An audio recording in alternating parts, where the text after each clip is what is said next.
taking creatine can increase muscle and strength, but also improve brain health and performance in sleep-deprived and high-stress states. But there's some new research coming out showing its ability to slow, prevent things like...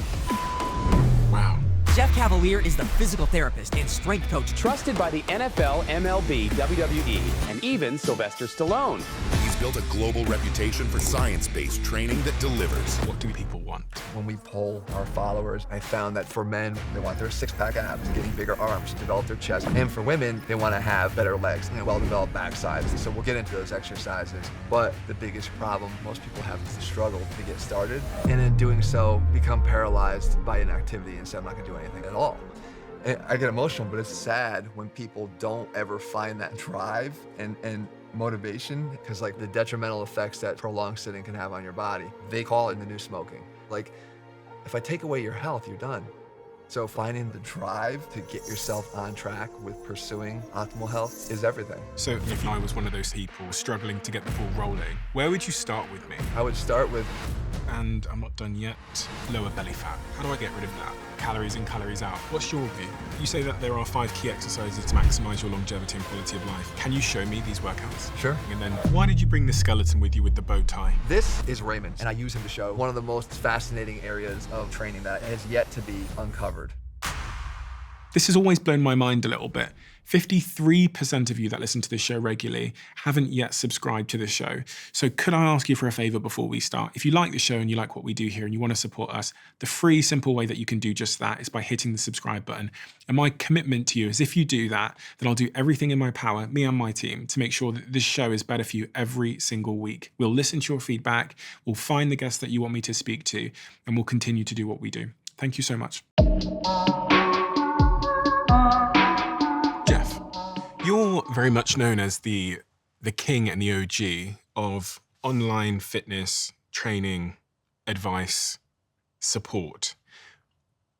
In terms of the mission that you're on in particular and how your perspective differs from other people out there in the market, what is it that you think makes your perspective different, unique, and more important potentially than a lot of the perspectives out there as it relates to how to build up our muscles, how to have a strong, healthy body, and how to prolong our health span? Everybody that, for the most part, that's out there trying to put information out, they should have there's a level of respect I have for everyone doing that, because they're all trying to help people get better or improve themselves. I think where I was really heavily focused was on a more comprehensive, more multifaceted way to do that, because my background wasn't just in, let's say, strength training or in aesthetic appeal of training, but also as a physical therapist and having a physical therapy background, I understood the importance of not sacrificing the body in the process of trying to aesthetically improve the body. So I believe that when people understand the why and they do become empowered to sort of, make this their own journey, the benefits are so far reaching. It's not just the gym or the aesthetic appeal that you improve. It's so many facets of life that improve because fitness improves. Like mental health is directly related to people's physical health. If you look better and feel better about yourself, your mental health improves too. Like every element of life is improved, I think, with improved levels of fitness and health. So my why has always been to just use my platform to try to get people to understand that even the smallest investments, it doesn't have to be every bit I do. And I try to stress that in all my videos, especially when we start to talk about nutrition. Like, you don't have to eat the way I do to get as lean as I am to still benefit from being lean. You could have body fat levels much higher and still see the immense benefits in terms of overall health. So you don't have to do it exactly how I do it, but take the information and apply it to yourself. That to me is the most rewarding part of it. Because if I can show you how to do it, it's the whole thing, teach a man to fish, right? If I could do that, then I think I've done something right. I say all the time, I could take everything away from you. I could take all your money. I could take houses. I could take everything away. I could take even relationships away, because we could always find another relationship potentially. If I take away your health, you're done. Health is everything. And what did you study? So a few things. Physio-neurobiology was my initial degree. And I became a physical therapist, which required another 3 years. And you became a certified strength and conditioning specialist as well? Most of the jobs that were in professional sports would require some certification in that regard. So you'd have to have a college degree, but then you'd also have to have a certification. And in this case, it was the National Strength and Conditioning Association. And over the last 25 years since you got that certification, who have you worked with, who have you helped, and how many people? The most important thing that came from that certification was that it qualified me to work for the Mets. And What's the Mets for anyone that doesn't know? So the Mets are the New York Mets professional baseball team. So I work with some of the best baseball players in the world. I had a chance to work with some of the greatest football players in the world. Like it's wrestlers. I'm a big wrestling fan growing up. I have a lot of wrestlers that come through. And that's a cool thing because wrestling, though some people may not like the storyboarding of wrestling, athletically, they're some of the most gifted athletes in the world. I mean, the travel schedule, the amount of days that they wrestle every week, the rigors that they put their body through, whatever you want to say, the outcome might be determined, but the bumps and bruises are not fake. And they also have to have that aesthetic appeal too. So it's this combination of athletic and aesthetic that always appealed to me. When I look at someone like you and I see these bulging muscles and I see how lean you are, it's very easy to fall into the trap of thinking, well, you were just born with extreme motivation. And that's why you are the way that you are. Well, I think that motivation is extremely overrated, right? Because like motivation isn't what produces the results. It might get you to the show and get you to actually show up at the gym and initiate the work, but only discipline keeps you there. And being disciplined is the number one asset somebody can have. Now, discipline comes with finding success. So at an early age, or an early training age, if you can experience some success early, you do become motivated, again, self-motivated, to continue on down that path. So my genetics were never great. I didn't, if my mom was 5 foot tall, my dad's 5'9", 5'8", 160 pounds, not a lot of muscle. I definitely have surpassed my dad in muscle, but like, I didn't come from this genetically gifted pool of Cavaliers. There's no way. But I did have this desire to do something in terms of training and taking my body as far as I could. But I really found the discipline through the fact that I liked it. And I found that this was feeding me in other ways. It was making me feel fulfilled. So it was easier for me to stick to it. You must deal with so many people that are struggling, that come to you and they say, listen, I've got these big goals. I'm overweight. I don't feel good. I've got diabetes here, cardiovascular problem here, inflammation here. And they say to you that they want to change. Yeah. You can see it in their face. They're desperate, but they don't change for whatever reason. We live in an age now where you have access to the internet. You have so much access to information. Use it in whatever way you can to get started on your journey, because the earlier you start, the better. But it is quite sad when people don't ever find that spark in trying to play catch up. There's no lie to it. It's going to be harder as you get older. Starting or initiating a training program in your 40s and 50s, though way better than not starting one, is much more difficult than if you had started in your teens and 20s. To develop that habit, to maintain that habit, it's very difficult to initiate that the older that you get. But I do think that it's possible. So my best advice to people who have that struggle to get started is to figure out ways that you can eliminate thinking, right? Because the longer you think, the more likely you are to not be able to do it. The thing that stops most people, there's that saying, the start is what stops most people, right? But at the same token, it's not the obstacle that's in your way. It's the fact that the path of least resistance is more inviting. So you wind up saying, well, I don't know, I could just sit on the couch and watch this. I'm not going to go to the gym. And believe me, there's even nights now for me where I'll be with one of my sons and we'll be in his room, putting him to bed. I might fall asleep in there, and wake up and it's late at night. I don't even think. I let my dogs out. I go right outside. I walk. Sometimes I'm literally half asleep as I'm walking, but I know if I can get to the gym, get in there, turn on the music and kind of put the lights on and do one warm-up set, I'll be good. And if I even sat down for a second, I might find that path of least resistance to be a lot more inviting and that couch to be a lot more comfortable. And then once it becomes something that you enjoy, because for the most part, I think you probably enjoy it now, right? The process. It becomes a lot easier to make that automatic step. But there's still going to be days, maybe a long day of shooting, and you're going to be like, maybe not today. But if you stop the negotiation with yourself and you just go and make that first action, that's all it usually takes to get you through the door. And you realize that, what you were set out to do. When you think about all the many millions of people that have watched your videos, I mean, it's actually billions of people that have watched your videos and consumed your content. You must hear a lot of different types of spark. When I say spark, I mean the moment in someone's life where something happened and it stuck. It finally stuck. What are the kind of things that you hear? Oh man, they're life-changing. Like that, it's part of the why that keeps me going, hearing some of these stories. I had a live event a few years ago, first one that we ever had. So I was a rookie. I didn't know how it was going to go, but part of that event was a competition that we ran. So anyway, we had a guy who was in his late 50s, first one to do the competition. So he drew number one. Okay, so he goes, and the first thing we had was a 300-yard shuttle, which is just a 50-yard distance. They had to run to the cone and back. That's 100 yards back and forth again and back and forth again. It was extremely hot that day. It was like 95 degrees because, of course, I ran the event in July, and it was like, okay, this is not going to work out so well. So anyway, he goes out, he comes back on the last run.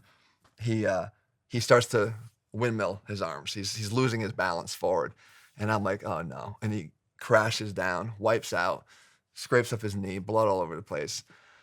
Okay, next kid comes up. He's up now. He goes, by the second station, he's overheated. He tried so hard, he has to stand out the rest of the competition because he overheated I was ready to put a stop to the games because I said we just weren't prepared for this heat and this first time. And anyway, we continued. So the fourth drill up for the man that I talked about in the beginning was a sled push. And we had put 225 pounds on the sled, but that sled was on the pavement out in the parking lot from this gym that we hosted it at. And the friction of the sled on the ground was not really something that was accounted for. It made it even more difficult. Well, again, he's got that bloodied up knee. He's pushing it. He gets it to the end, struggling. And now he has to pick up at the end a 100-pound kettlebell and walk it back. He goes down there. He grabs the kettlebell after a long, multiple attempt to get the sled down there. And I finally run down there and I said, his name was Craig. I said, Craig, dude, you don't have to do this. You're good. You're good. It's okay. And he's like, no. And he says, I'm going to do it. And now he starts walking and he's crossing the legs over each other. It looks like he's going to go down again. And I put my arm around him. I said, man, listen, you don't have to do this. He says, and I get goosebumps even thinking, he goes, Jeff, I have to do this. He goes, I was diagnosed with MS, 4 years ago, and I can't feel my feet. I got to do this. And it's that kind of drive and motivation, and you never know because you don't know what they're dealing with, And I get emotional, but it's like that's the kind of stuff that gets me going. We had another guy who competed at our event, and he was doing the push-up portion of the competition. It's the second year, and he was doing his push-ups, wasn't going all the way down, so got down to like, I don't know, 2-3 inches away from his chest. So I go over to him, I'm like, hey, dude, just do a little bit lower, get your chest down. He says, I can't because I have a port in my chest. I have stage 4 cancer, and I can't get all the way down because of the port. He wound up dying 2 months after the competition. So when you realize that people do this for reasons that you don't like, it's not just to go to the gym to get a six-pack. It's going there for reasons we'll never know. And I think that those kinds of moments are more than touching to me, as you can tell. But like they're just, they show the power of will, and that is something that we'll never be able to quantify. Within that as well, I was thinking about how that guy who wouldn't put that 100-pound kettlebell down, for him, it was actually about a story he wanted to tell to himself. It's something that he wanted to do for reasons that are much more about one's identity and one's self-story, as we call it. And on that particular point, it's one of the things that I often think about with fitness and working out is if I can be the guy that grabs the keys that day when I don't feel like it, then how that permeates through the rest of my life and how I show up in the rest of my life when there's things I don't want to do, and how that then shapes me over time into somebody who is able to have the difficult conversation, is able to confront the thing, I think is like really understated. I actually was reading this, I think Andrew Huberman told me this. He said that neuroscience has found a part of the brain which is associated with doing hard things. Yes, I saw that. And I think he said basically that part of the brain, and I'll put this up on the screen, grows the more hard things that you do. So you basically build the muscle of being able to do hard things. And the minute I learned that, I went, oh, this makes a lot of sense, because the more I was able to make the workout stick and the health and fitness stick, and now my diet is like, as we sit here now, is extremely disciplined. Yeah. I've like changed as a person in other areas of my life. Like I've got more organized with like my possessions and... Well, you realize what you're capable of too, right? Yeah. Because I think we undersell our capabilities. And I think that in reference to those two men that I just talked about, like when you're staring at the face of something that seems to be much more dire than, again, what level of fitness you have, you realize that there's a much deeper well that you can tap into to do things that you don't want to do. Yeah. And I think the people that are lucky enough, like yourself, to have found the keys to the kingdom, to be able to, take themselves to another level of awareness and self-awareness that does 100%, like you said, play out in other areas of your life. When you can do the difficult thing, it's still not an automatic that you're gonna be able to have that difficult conversation with somebody, but that you have the capacity to do things that you didn't really think you could, and it gives you that confidence to actually go and carry those out. Interesting thing on that study that Andrew Huberman was talking about was that if you start to like the thing that you actually didn't like in the beginning, then it no longer challenges that area of the brain. That area of the brain starts to shrink again. Oh, really? So it has to kind of, which is cool because it means that you need to continue to seek challenge. I was thinking a lot about this over Christmas and New Year's. I sat down with one of my best friends and said to him, I said, what exercise and what thing do you dislike the most? And we basically made a list of them, and then we started doing those things. For That's me, cool. it was actually running, and it was leg day and squatting. Yeah. It also made me, because when I asked him why he didn't do those things, the list Yeah. of reasons he gave were things like, my legs aren't insert excuse, my brain insert excuse. And we both came to realize together that that was just a bunch of bullshit, that we had like made our identities and it was now limiting us. Are there things like that in your life that you just... Oh gosh. You Yes. avoid? Conditioning, Okay. running. I try to address those things and do them knowing that I should do more of them, but there's always more to do. One of the things you must have figured out from all the content you've produced across all these channels is really like the essence of what people want. And because you'll see from the views and the engagement and these things, you'll build this sort of mental pattern of, oh, okay, people are really Yes. interested in this. Yeah. So if you had to summarize for me the essence of what you think people are looking for, and when I say the essence, I mean like the why, the very bottom of that. What are those things? Oh, I think insecurity is definitely a factor. I think a feeling of wanting to be accepted is part of that. I think a feeling of wanting to be more capable, right? Because I think a lot of men carry insecurities of how capable they are. If the moment arose that they needed to, let's say, protect their family or do something that was physically needed to be done, how capable would you actually be? And I think a lot of us feel insecure in our preparedness that way. So I think that's a driver. I heard this quote many years ago. It says, change happens when the pain of staying the same becomes greater than the pain of making a change. And I was thinking, if you were my trainer and I was one of those stubborn people who was struggling to get the ball rolling, where would you start with me? Like, what would you do if I was super stubborn? I tried for 3 years, I'd never made it stick, but clearly there was health consequences playing out in my body. Where would you start with me to get me going? Probably the conversation. I would start always with the conversation. I think it is important to see if you can understand the why for somebody. Because if you ask this question, this is an interesting exercise to do, but if you ask the question of like, why do you want to get in shape?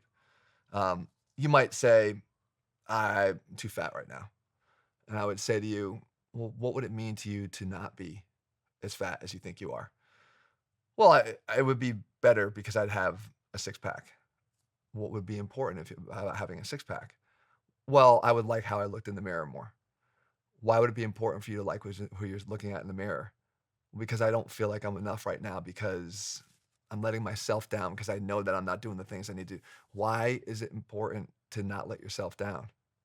Right? So when you start to ask the question, multiple, keep digging, you find the why very quickly.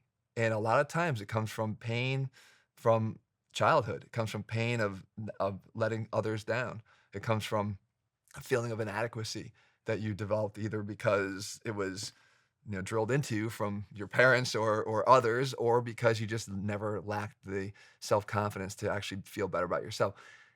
I always say that most people who are lifelong gym goers, they all have some level of pain in their life that caused them to seek this out because it's the one thing they can control. It's the one area where it's like, I don't have to listen to anybody. I have to do what I have to do for myself, and I'm in control of my body. And I think that a lot of times people, or it's an escape, where you benefit from the endorphins that are released through exercise, and it's your escape for doing something to make yourself feel better. But a lot of times people get into fitness as an escape from some of that pain. So if I had you had come to me in the very beginning, I would have started with that conversation and tried to find out, why is it that you can't stick with this? You've tried and you stopped. And I think that people need to understand that, and finding the why to get yourself on track with pursuing optimal health is everything. What about the very top then? Like, how does it manifest? Like the title of the video or the thing Yeah, that they I mean, the top is abs, biceps, chest, and low back pain. I mean, people actually come to me for one of two things. Again, I think it's having the two hats of physical therapist and strength and conditioning coach. I think people come to me to fix something or to improve the look of something. So we have lots and lots and lots of views, obviously, based around fixing issues, low back pain, postural issues, knee pain, shoulder pain, and how it disrupts their ability to carry on in life or through their fitness pursuits. Then there's the other side of it where people, of course, they want their six-pack abs, and then they want their arms, and they want their chest. And I highlight those because the fact is that is where people are most interested, because it's the beach muscles, but it's a fact of life. People want to improve those areas. What I try to do when I bring people in through that track is to also make them aware that it's okay. This is cool. You want your abs, that's good, but obviously it's going to require a healthier eating plan. So I know I can have a much broader impact on their overall health and life if I can get them to eat much healthier than they are right now. So I always feel that you can come in for whatever your top level interest might be, but my mission and goal is to make sure that you understand there's more to it than that. I've kind of broken everything you've said into three sections, which is people want to look good, they want to perform in whatever that might be, and they also want to be able to do it for a long time. They want to live long. Yeah. So if we start with looking good as a top line category, what are the things that you think are the subcategories of looking good? The amount of fat that someone carries, so how lean they are. Yeah. The aesthetic development of their muscles, what their bodies are shaped like. Because you could lose weight, but as you've described before, skinny fat isn't really an attractive look. So I think they want to develop their muscles in specific ways. What is it, the difference you see between what men say they want versus what women say they want? What do men come to you and say that they want to? As a trainer of athletes, it's sacrilegious to me, but they really discuss anything in the lower body, right? They're not talking about, I just want really big legs, or I want to have, strong developed glutes. I mean, it's just not really high on the list. So pretty much everything's going to focus on, from the waist up in terms of the aesthetic desire, bigger neck for men.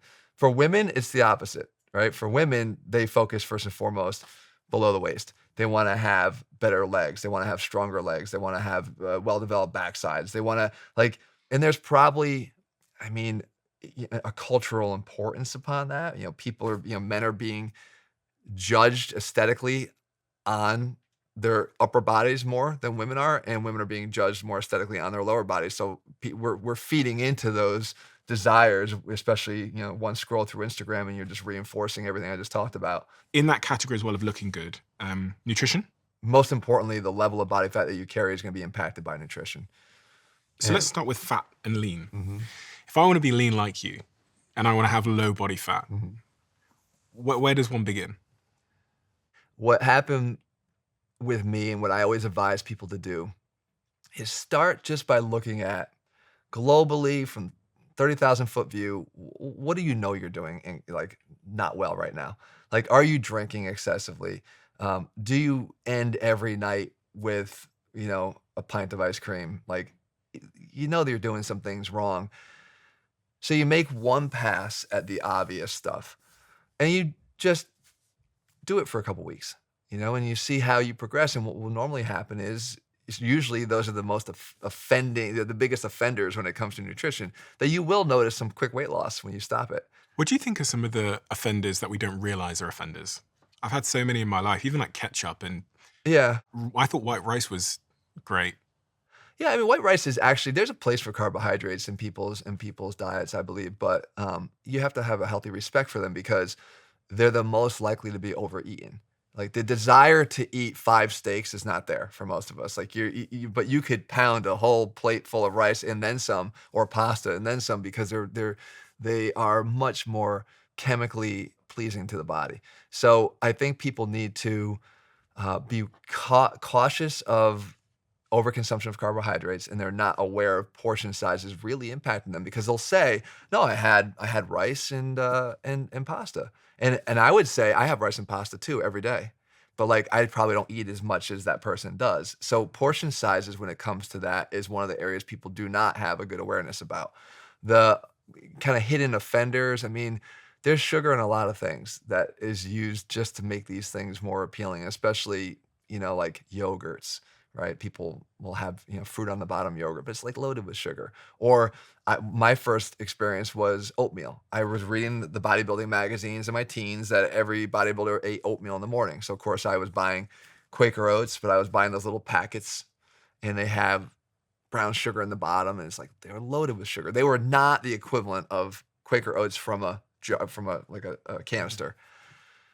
And so here I'm thinking I'm doing something right, but I'm not, because there was more sugar in that than there was in a bag of, or in a bowl of Trix cereal. What do you look for on the package? I always look for sugar and fat. That's what I look for. So dietary fat, there are 9 calories per gram of fat versus 4 calories per gram of protein or carbohydrate. They're much more calorie dense foods. So when you have fats on your plate in any way, shape, or form, calorically, that dish is going to increase pretty quickly. So you have to be mindful of them if you want to lose weight and achieve a hypocaloric state. To get there, you're gonna have to take in fewer calories than you're burning. That's why I would look at fat content, but sugar is just really not necessary. It's just one of those things that our bodies do not need, and tends to be too inviting to the point where people have a hard time stopping eating sugar. So I think that's one of the fastest ways to get yourself on track is to try to minimize the sugar content in a food. And then I look for protein, because I think that protein has a lot of benefits in terms of improving that ratio of fat to lean muscle, and also for its ability to satiate you. So if you're eating a higher protein food, you're likely going to find yourself feeling satisfied and full faster than if it's just a carbohydrate-based meal.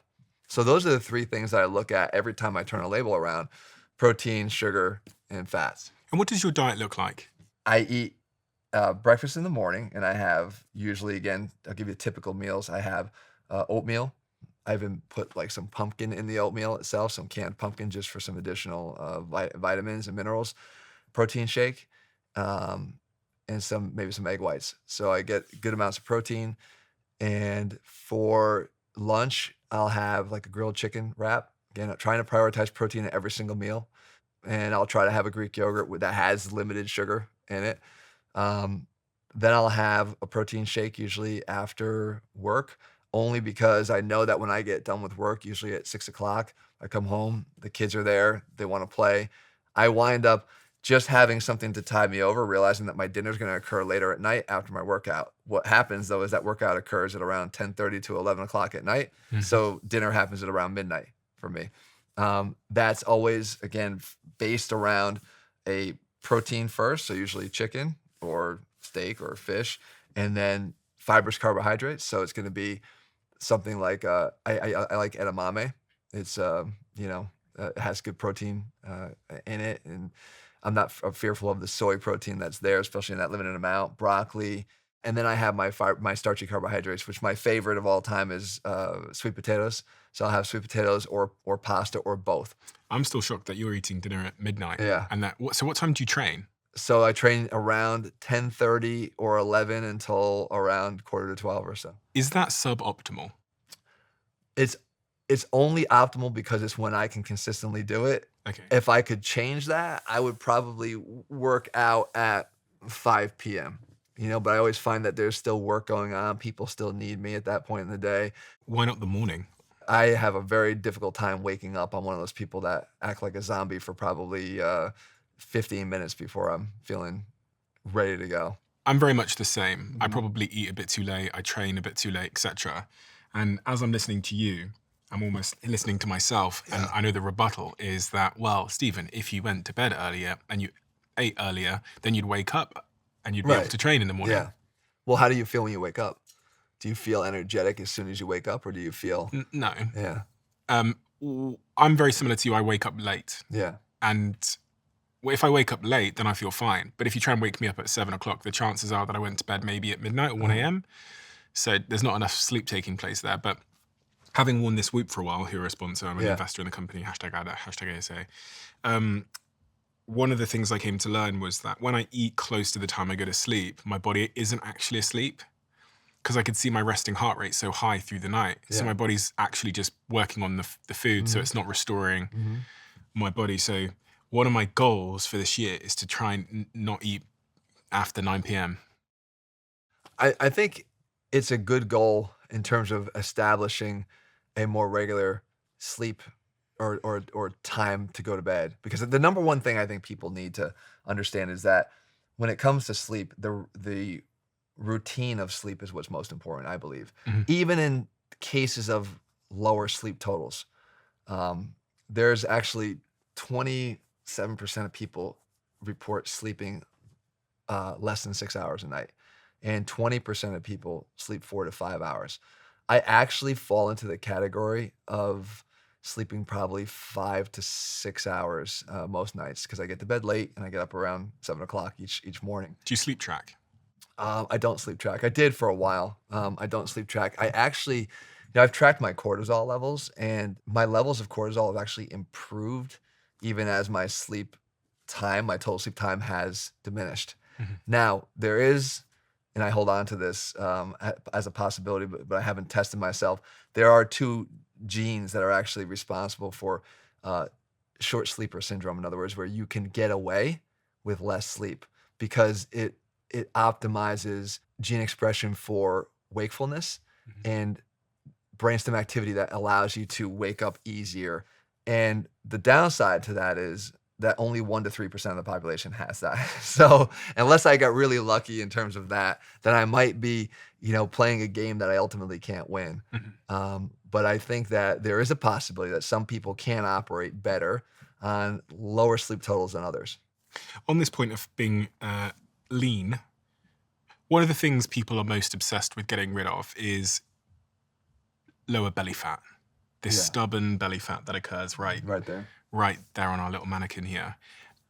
You don't have a pouch. That's what we call it. Me and my friends, we call it a pouch. We can be, very lean elsewhere, but still have a little bit of a pouch there. Some people think doing sit-ups is the way to get rid of that stubborn belly fat. What is the answer in your view? It's the level of strictness of nutrition. And when I mean the level of strictness, it's not just in the foods that you choose, but the consistency with which you choose them. So how long can you sustain this really clean diet? And I hate the word clean diet, because usually when people say they eat clean, it's actually the first thing, it's a red flag that they don't. But I think it comes from having a sustained ability to eat in a very restricted way. When men put on body fat, that is the first place to go on and the last place to come off. And one of the biggest areas for that, you mentioned that I don't have one, but I mean, as ridiculous as this is going to sound, when I start to see a little bit of fat on my body, it's right there.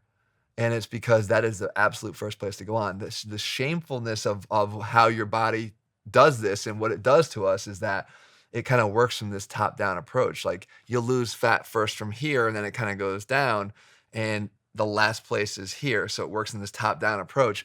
Well, by the time you get all the way down there, you've lost the fat in your face, you've lost the fat in your neck. So, like, I sometimes I look at myself in the mirror, I'm like, man, you're gaunt, and I hate the way that my face gets sort of caved in. But it's sometimes the price that you pay in terms of maintaining a lean physique, especially naturally, because that's how your body starts to lose fat. And especially as you age, you start to lose collagen and skin thickness, so it's even more of a challenge. But this top-down approach is sometimes good because it allows you to start to see like the upper row abs underneath the chest. Or so when you start to get into better shape, you might have noticed this yourself, you start to see like, okay, my lower chest isn't as saggy anymore. It's actually starting to take some shape. Well, what's cool is that's actually that little spark of motivation that like, I want to keep going. I can see the top ab. Right, I can see the top ab. Like, there it is. I can see, I have them, I actually have them. I got a 2-pack, but I have them. Well, you continue down that path. Sometimes you sharpen up the diet a little bit more. Sometimes you take one extra night of, socializing or drinking out of the schedule, and you start to see it, go even lower, and you start to get that second row of abs. Then it becomes a question of how motivated you are to actually just continue, and what level of sacrifice is required or is worth it to you to continue. And that's the caveat that I always say. I mentioned early on, like, is it that important to you? Because I could tell you that at 10, 11, 12% body fat, you're going to look amazing, and you're going to look better than 98% of all men. So whether you have that little tiny, area of fat around your waist, you're still going to have your abs. You're still going to have defined shoulders and arms and, some veins popping out in other places. Like, is that good enough so that you experience the health benefits you already would you be there? Aesthetically, you're probably really happy with where you are now compared to where you came from, and you still get to live a life that's not as filled with sacrifice to get there. And that's the battle people have to wage and ask themselves, how worth it is it to me? Is the game of weight loss basically calories in, calories out? I just need to have less calories than I burn? Yes and no. So to lose weight, you're going to need to be in a calorie deficit. But if you took that approach and just ate whatever you wanted to, let's just say you ate Twinkies in a deficit, you're not going to get the same outcome, because the type of weight lost is going to vary depending upon what you ingest. So if you don't ingest enough protein, you're just eating Twinkies, you might lose weight, but you're also going to lose muscle in the process. So if you want to deter the loss of muscle and maximize the retention of muscle, and maybe again even slightly build in that deficit, then you're going to want to prioritize protein. So it's not just the calories in, calories out that will get you to lose the weight, but when you ultimately, I think people aren't just talking about weight loss, they really want to make sure that they're maximizing lean muscle at the same time they're losing weight. If they want to look a certain way, function a certain way, it's going to matter. What are the big misconceptions we have about abs?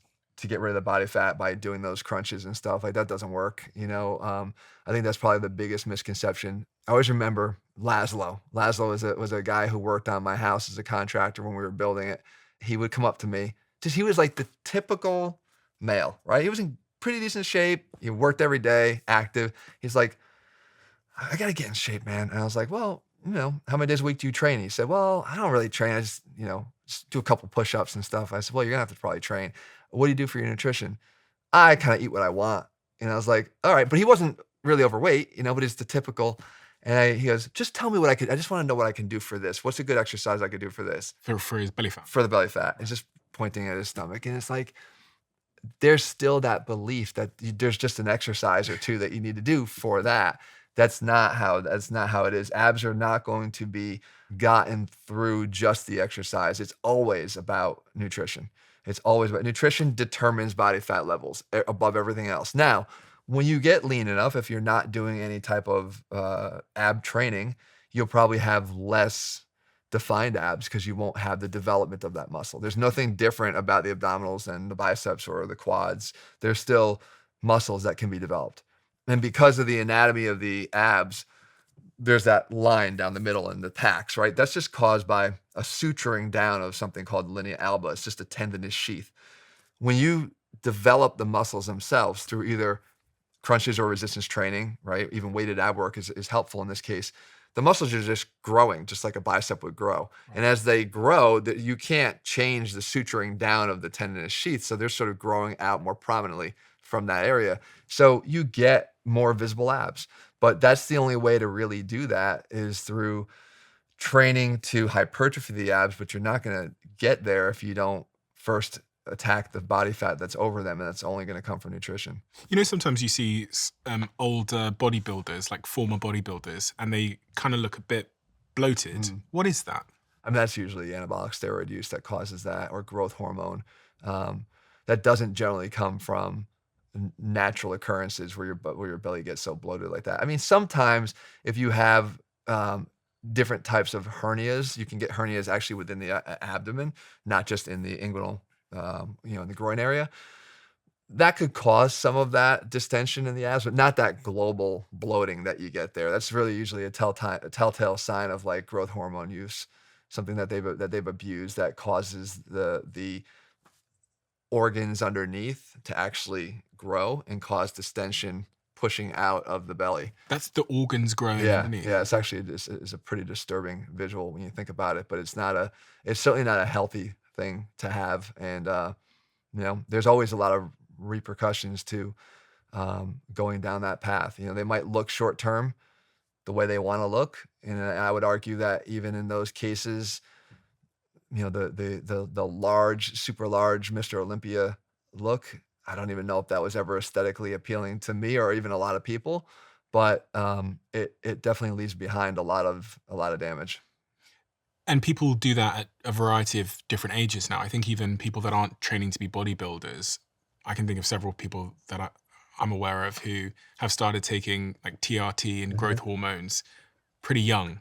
And I'm actually seeing a little bit of that same body shape. I don't even know what it is, but yeah, I mean, I think TRT is becoming such a prevalent path for people. I don't like that that's the prevalent path. I don't want to come across as somebody who is anti-TRT, because I've been reminded of that, and that on some of the videos I've made about it, that look, Jeff, there's a lot of cases where people have extremely bottomed out testosterone levels, and there's nothing medically that can be done other than replace the testosterone that's not being made. I completely appreciate that. But as you've noted, the rise in interest in TRT is coming from a lot of the documentation of people talking about their use of it and how it's physically changing them, and they're doing it at a rate like it's becoming option one. Like, what about maximizing your natural potential first, before declaring yourself as low testosterone, even at levels like of 400 and 500, and then going and using testosterone? Like, you're going to be on that for the rest of your life if you pursue that path. Once you decide to replace your body's own natural testosterone level with exogenous testosterone, you're going to have to rely on that for the rest of your life. Now, some people can get off of that and then try to restore their body's ability to produce testosterone, but that's not a given. So be prepared that once you go down that path, that's when you're going to have to be on for the rest of your life. Have you ever taken TRT? No. Would you ever? If it's proven down the road that it's something that could be beneficial and safe, I'm aching to say 100% safe because that's what I want, then maybe I would, if I felt like I was really suffering from, the loss or the change that my body was going through. Because I don't want to just let myself get old. I want to try to do what I can. But up till now, the journey for me has been completely natural, and to do it in a way that it feels most rewarding because I haven't had to do anything. So I feel like I'm most inspired by my ability to keep going. And I'm going to be 50 this year. What about, let's do living long then. When we think about longevity and what it's going to take for me to live a long time but be strong into my later years, what areas do I need to focus on training and staying strong? And where do I need to invest my energy and time? So this is where I think when I say if you want to look like an athlete, you got to train like an athlete. Because like the hallmark of their training is that it's multifaceted. So you can't just have one element developed and be a great athlete. Even if you look at someone as one-dimensional, I'm not saying this to put them down, but one-dimensional as an arm wrestler, right? They could have grip strength and forearm strength and rotator cuff strength, to be able to actually turn somebody over. But if they have poor nutrition, poor sleep, poor recovery, they're likely going to lose, especially because your neurological output in grip is directly correlated to your ability to recover. If you don't have more than one element developed, you're not going to be your best. So when people are looking, the general population is looking to become healthier and feel better, it's not going to be one thing.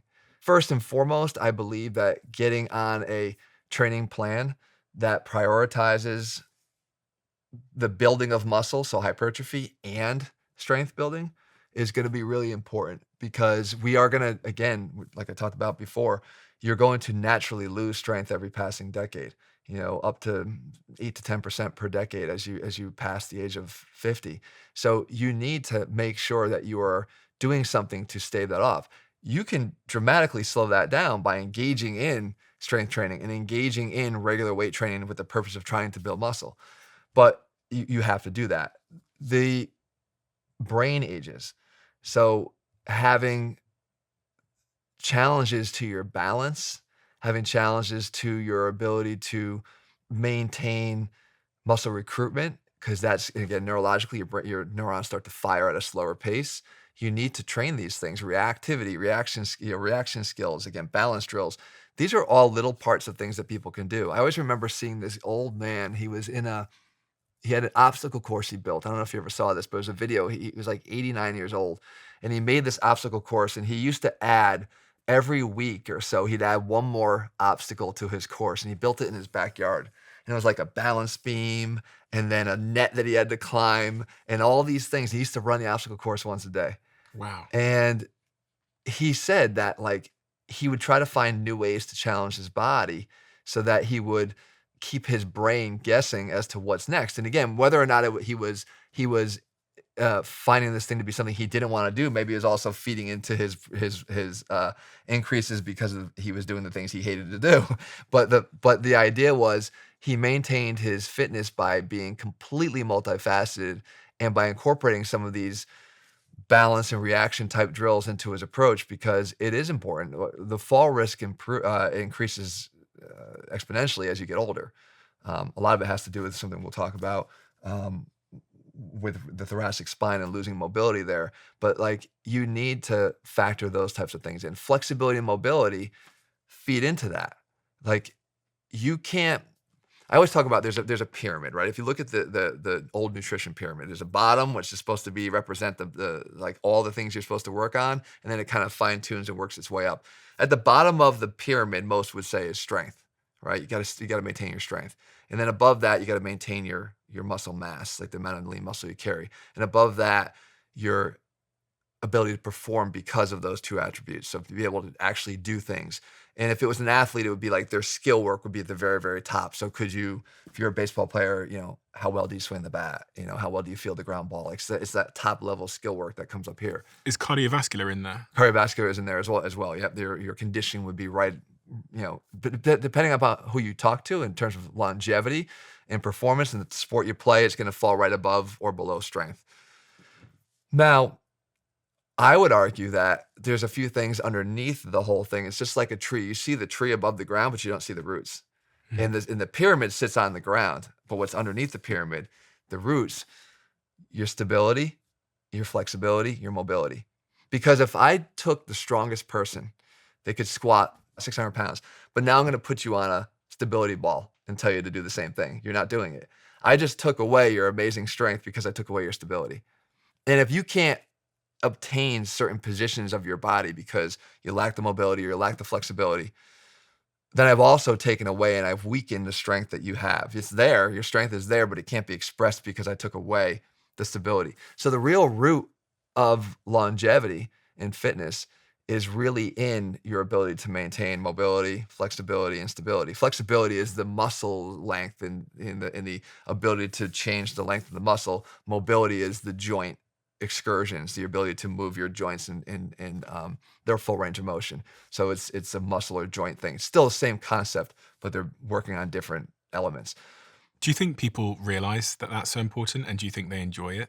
No, I think people hate it. And I think that, I mean, some people like it. If you're into the practice of yoga, Pilates, you will likely gain a quick appreciation for how much better you feel when you do those types of exercises that will improve mobility and flexibility. But for the average gym goer, no, it's either going to get relegated to the last thing they do before they leave the gym, or not at all. And I think that that's going to have a big impact on how well they feel. I think that when they talk about the fountain of youth, stretching and mobility is probably the thing that makes people feel the best. I've heard that, people say that, and I agree to almost a full extent, but I think that if you are just limber and loose, but you lack the strength, you are never going to be as functionally capable as you can. Actually, I have this band to sort of show that. Like, if somebody was just completely flexible, right, and you were trying to shoot this band across the table, I don't have a lot of tension to be able to generate to get any kind of force to do that. On the contrary, if somebody was strong, right, maybe even muscle bound, I don't have any flexibility here to, again, really create much of a elastic output here, or to get a lot of force generation. But if I were to take this band and sort of get that optimal amount of flexibility, but also the strength, in this case, the muscles, the tension, I could shoot that band a lot further with a lot more force and a lot more ease. Our goal should be, not just athletes should be striving for this, but our goal should be to have the right amount of muscular tension and force capability with the flexibility and mobility, because that's only at that point that you actually can express probably the best performance possible. How much work have I got to put in to become more flexible and to improve my mobility? Not much. It just has to be consistent. So, I mean, I think if you were to devote even 5 to 10 minutes a day of stretching the areas that are tight, and again, this is very individual. Like, one thing that I always stressed, even when I was in baseball, every player from me got an individual program.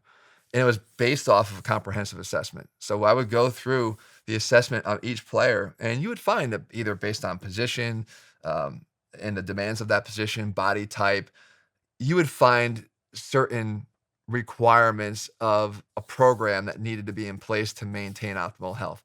You would get tight in certain areas. You would have things that would need to be strengthened more than others.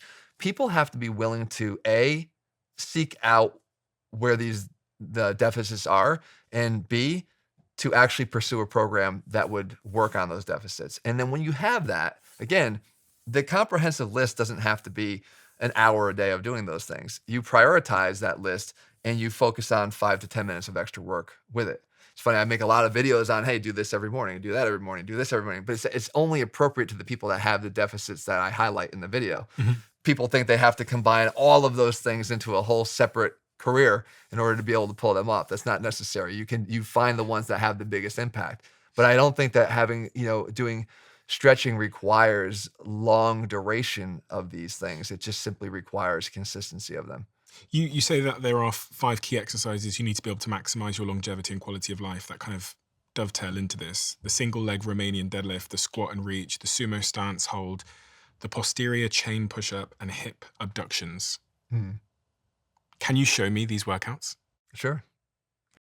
As you can see from the space I'm in, you don't need a whole lot of room to be able to do these exercises. They're incredibly accessible. They're actually scalable with a low barrier of entry, so no matter what level of ability you bring to these exercises, you're going to be able to do them. All right, so the first exercise up here is pretty simple, but it does demand some balance, and it also will teach us a very critical biomechanical requirement, which is a hip hinge. So it's called the single leg RDL. What you want to do is you want to hinge. Pretending that there's a drawer behind you that's open, you're going to close it with your butt. Then you reach forward, but at the same time, you kick back the opposite leg and engage the glute on that side, lifting it up to create a bit of a counterbalance. So your goal is to see if you can get even up to 10 without losing your balance or having that other foot have to contact the ground. Next exercise is something that we call a squat and reach. And what we do is we get down to the ground like this, down to a squatting position, and we anchor our elbows into the sides of our knees, okay? And then from here, we post up on one hand, reach up and rotate, and follow it with your head as you go up as high as you can to the sky. Now the goal here is to try to hold this position for up to 60 seconds. That is what is lost when we get into these chronic positions like this, right? With our devices at our computers, we get to this rounded thoracic spine, this upper portion of the spine. Doing this will give us the mobility that we're lacking. So the next thing is something we call a sumo squat stance. It's a squat stance hold. And it's based off of something called the horse stance, which again, we work on getting hip mobility and hip stability, right? And again, we're gonna still work on the hip in all three planes. So what we do is we get down, feet wide, and squat down into this position here. Now the beginner version of this is to simply keep your elbows on your thighs for a little bit of support. But what I want to see is tall of a chest as I can get, the same way that we just did through that rotation, to maintain that area of the spine, that thoracic spine, and getting extended. Because we know that when that spine is extended, the shoulders will go with it, and the posture will get away from this position and more to this open, upright position. If we don't do it in that beginner format, then what we're going to do is cross the hands over, okay, get in that down position, reach up and out, okay? That is a 30-second hold up to a 60-second hold, depending upon how far you can take it. The next thing we do is we got to work on that upper body a little bit. So the upper body, you should still be able to do the exercise that is oftentimes the benchmark for upper body strength, which is the push-up. But we can do it in a way where we get bigger benefits, both front and back side. So we call this a posterior chain push-up. For a push-up, you want those hands underneath the shoulders, okay? I'll demonstrate one, then we'll do it together. You want to be able to push up all the way to full extension. You also want to have tightness through your quads and glutes. So you squeeze your butt together, you straighten your knees out by contracting your quads, and then you get a good firm holding plank position here. Now, when you go down, normally people would stop here or they wouldn't come up all the way. You go all the way down to the ground. At this point, you slide your hands out in front of you, point your toes, keep those quads contracted, squeezed tight, and then lift up into what we call a Superman. Right from here, you're going to train all the muscles in your posterior chain from the back of your heels all the way up to the tip of your fingers, right? Come down, slide it back, come up into that good firm push-up. Don't lose any of that stability. Come down, slide up, and lift. The final thing is something that looks so darn simple, but it actually has a lot of functional carryover. We're talking about just a side-lying hip abduction, okay? And what we do is we get in this position here. We position our toe down in front of us. So you want to basically point your toe down into the ground. Okay, from there, you're going to slide your leg back behind you, okay, as far as you can take it, and then lift up. And right when you do that final lift, you're going to feel a contraction right here in the glutes, in particular in the glute medius. That's the muscle that's controlling that rotational element of your hip joint and the stability and the strength that's needed to propel your body even on a regular walk without your hips dropping down side to side. You don't want to let that happen to you. You want to be able to hold this position for 30 to 60 seconds. Some of the mistakes people make is in order to feel like they're getting the lift, they'll just rotate their body to let the hip flexor do the lifting. Remember, we don't need the hip flexor to do the lifting. We want the glute medius to do the lifting, so you need to make sure that you're rotated forward the entire time. And that's it. There's the 5 essentials. Quick, simple, and incredibly effective. No fancy equipment, no gym required, just a little bit of space and consistency. Now, back to the Diary of a CEO studio. This one change has transformed how my team and I move, train, and think about our bodies. When Dr. Daniel Lieberman came on the Diary of a CEO, he explained how modern shoes, with their cushioning and support, are making our feet weaker and less capable of doing what nature intended them to do. We've lost the natural strength and mobility in our feet, and this is leading to issues like back pain and knee pain. I'd already purchased a pair of Vivo barefoot shoes, so I showed them to Daniel Lieberman, and he told me that they were exactly the type of shoe that would help me restore natural foot movement and rebuild my strength. But I think it was plantar fasciitis that I had, where suddenly my feet started hurting all the time. And after that, I decided to start strengthening my own foot by using the Vivo barefoots. And research from Liverpool University has backed this up. They've shown that wearing Vivo barefoot shoes for 6 months can increase foot strength by up to 60%. Visit vivobarefoot.com/DOAC and use code DIARY20 from my sponsor for 20% off. A strong body starts with strong feet.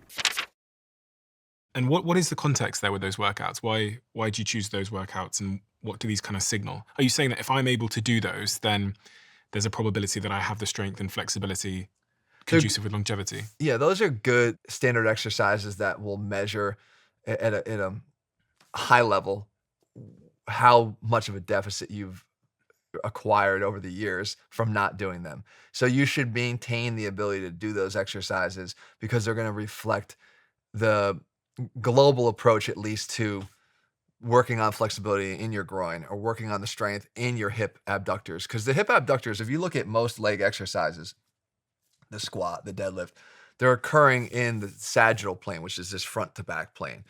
One of my favorite exercises of all time is the lunge, right? So I love the exercise, but it's still occurring front to back in this plane here. Getting exercises that work the other two planes, and mostly through rotation, but working this frontal plane, this side to side, is really important to producing a complete person, right? With complete levels of strength. And because they're not the primary exercises that do that, like that side lying hip raise that I show you, is not one of the big exercises that are most important that are going to be up on your list. You're going to do your squats first, and you're going to maybe never do those. But it doesn't mean that that muscle didn't matter, right? Those muscles are there for a reason, and they need to be developed. I remember so many times taking some of the most powerful baseball players, the leading home run hitters, and then testing their hip internal or external rotation strength, and it being incredibly weak, like incredibly weak. And you say to yourself, how is that even possible? Because it was never actually directly trained. And does it have a carryover? Obviously, they're doing really, really well in terms of their performance on the field. I still think it would have a carryover to improve performance on the field. But more importantly, one of the players in question actually wound up having a lot of knee pain throughout his career. And there were missed games because of knee pain. What could his career stats have looked like? They're already Hall of Fame worthy, but what could his career stats have looked like if he didn't miss all those games? So they may not have improved performance directly, but they could have kept them healthier and having other issues be avoided by doing them. So I think that these types of smaller movements are really revealing of what might be going on underneath. And the nice thing about those is that anybody can do them. Like, it doesn't require a gym, doesn't require an elaborate setup. They're really good assessment tools for people who just want to see where they stand. Why did you bring the skeleton with you with the bow tie? The bow tie, I mean, he came dressed even more than I did. I have to take out my t-shirt, but this is Raymond. So X-Ray is his full name, and then Raymond became his short name. So I broke him out, probably in 2011 or 12, and he became a fan favorite pretty quickly, but I think people like the visual. And for me, he's not the most mobile guy. He's lost his lower arm. He doesn't have another arm on this side. And he doesn't really move that well. But what it is important is... He's also lost his legs. He's lost his legs. I got a leg over there if we need it. But the spine. See, for me, again, I focus a lot on the ability to function in space. And rotation is probably the area of biggest deficit. It's what we lose the most. And the reason for that is because the area of the spine that's most responsible for functional rotation of the torso is going to be here in the thoracic spine. So what that is anybody that wants to measure on themselves, it's right at the bottom of the neck. So at the base of the neck, the height of the shoulders, and it runs down just to below the rib cage. So right where the rib cage ends is where the thoracic spine ends. It has so many far-reaching implications because it shares its range of motion between two different directions. So its ability to go front to back, again, he can bend forward and back, we can slump forward, we can go back, right? You want to have ideally about 40 degrees of flexion in that area and about 25 degrees of extension through that area. And just us sitting here alone, we probably tended to get a little bit of this posture while we were getting comfortable and talking. We kind of get a little bit rounded out. When you use up motion in this direction, and imagine what that looks like when people are on their phones or at a desk all day, you're going to start to lose the motion into extension. You're going to get too flexed. Well, every time you lose a degree into flexion, you actually lose a direct degree into rotation. So because you're sharing that motion. The motion is only available in a combined way. So if you want to take up motion in this direction, there's going to be less motion available here. If I have a thing, if you let me grab this, put this over your back. Over my back? Yeah, just like this. Like this? Yeah. Now, allow yourself to slump forward. Pretend you're on that phone, right? Get there. Now, just turn from the shoulders in one direction, slumped over. Okay. Now, take a peek down the barrel of that thing, behind you and see where you're pointed. How about how far rotated you are? Yeah. All right, cool. Now come back, reset yourself. Now, take back that mobility that you lost through your thoracic spine. I'm getting cramp in my back. There's your rotator cuff. So get yourself up right now. Nice posture. Act like I'm watching, right? So get there. Now go ahead and rotate again in that direction. How much more did you get? Yeah, I got another it's like 20%. Right. 30, yeah. Right. So maintaining thoracic extension maintains your ability to rotate. The ability to rotate in space is one of the most important functional requirements we have. When you're falling as you get older, you're likely reaching spontaneously to grab something to regain control before you crash down and maybe break a hip. Mm-hmm.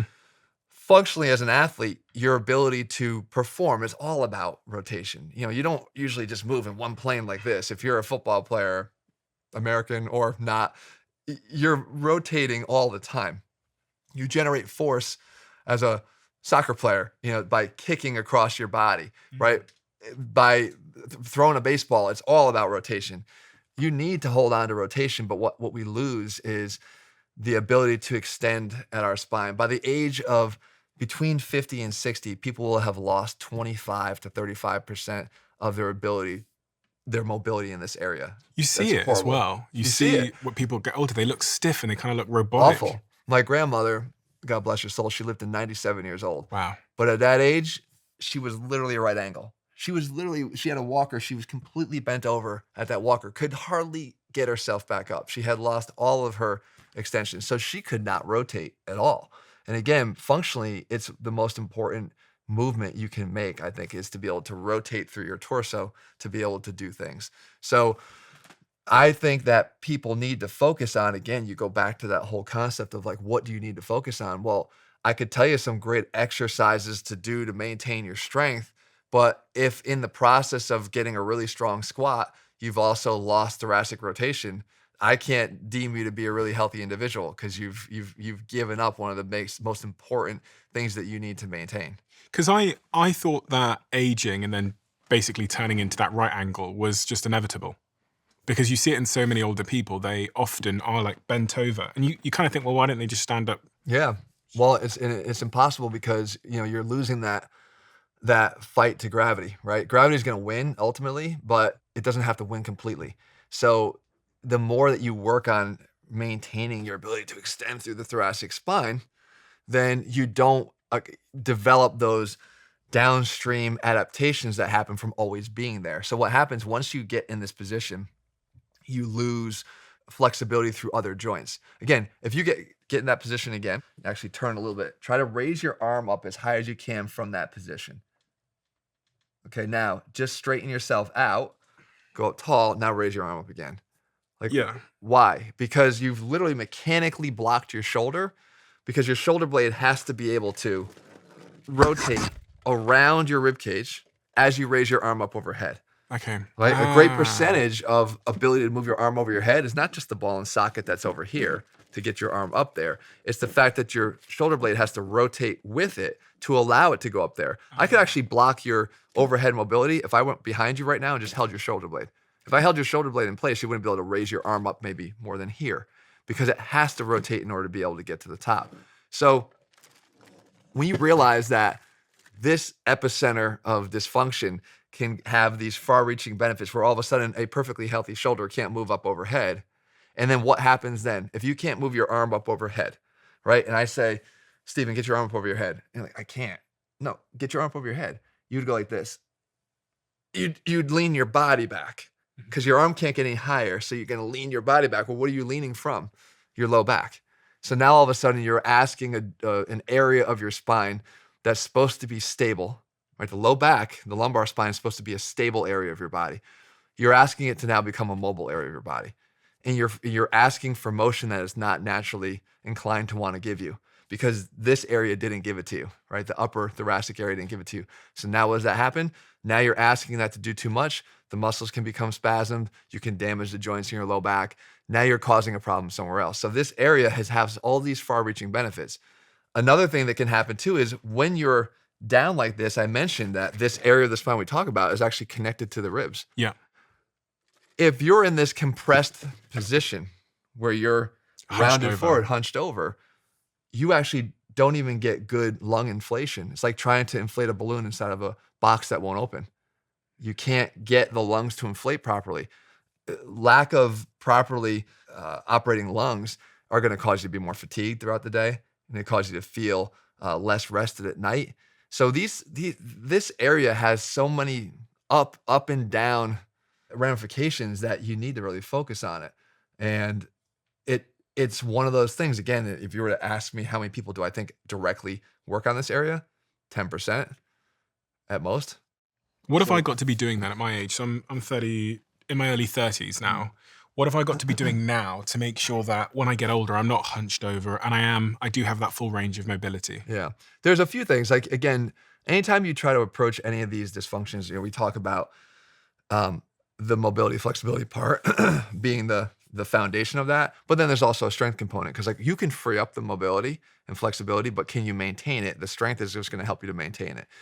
From a mobility, flexibility standpoint, you can simply go up against a wall, right? And what you're supposed to do there is put the back of your head against the wall, your upper back against the wall, and your butt against the wall. So you're going as flat as you can. And you put your arms back up against the wall themselves. So the back of your forearms is all up against the wall. Now, one of the requirements to be able to get there is going to have good mobility or flexibility through your rotator cuff muscles because your rotator cuff, as it gets tight, wants to internally rotate your arms. Can you get them back this way? Can you get your elbows forward, but your arms back? You're doing a pretty good job, but I can see some deficits there. Yeah. So can I get in that position? When I'm there, can I then raise them up against that wall flat? And as I do, the only way I'm going to be able to do that is to maintain that thoracic extension. Because what's going to happen is if you lose that, as soon as you try to raise your arms up, it's just going to fold you forward from the wall. And you're not going to be able to get up there. You can do stretches where you take that dowel that we had there. You would lay on the ground face down. Dowels over your back like that. You spread your legs so you look kind of like a maybe an X with your hands out here and your legs spread. And all you do is you rotate around. So you're trying to basically rotate up towards the ceiling. That dowel is going to travel back behind you. And you're pretty much isolating the rotation through that mid back, through that thoracic spine. So you're getting rotation and extension because it's causing you to do this, like lean backwards. There's another exercise I have that's called the bridge and reach over. And the bridge and reach over is you push up through, you're on your back, you do a regular bridge, like a glute bridge. But then as you get to the top, you reach across your body and try to touch behind you over the opposite shoulder. So again, what are you getting there? You're getting extension through that spine and the rotation together to see if you can combine those movements and again, take back that range of motion that's being shared between those two functions. These are all things that anybody can do. Like anybody can do them. And maybe you won't do them well in the beginning because you are restricted, but these are the types of things that improve as you do them. And again, don't look for perfection right away.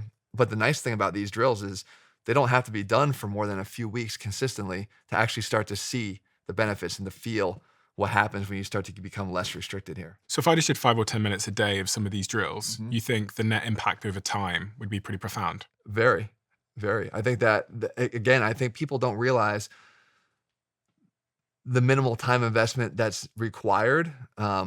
It just needs to be done each day, right? Those little deposits have to be made each day and they pay off in big dividends if you do.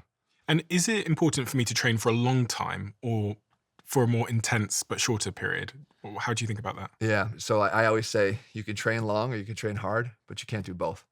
Right. And I think that especially as you get older, I think you need to minimize the rotations on the tire, right?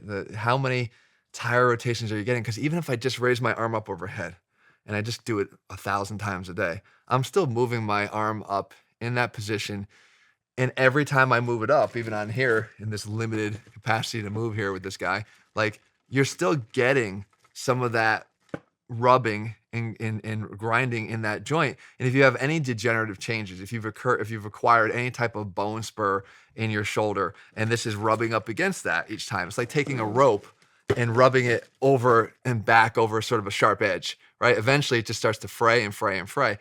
I'd rather you trade that in the repetitions for the intensity, because the tension delivered to the muscle with the higher level of weight they're using or the intensity of the technique that you're using is going to have bigger benefits in a faster way than just accumulating a lot of high repetitions. Now, that's not to say that you can't actually benefit from high repetitions and develop muscle.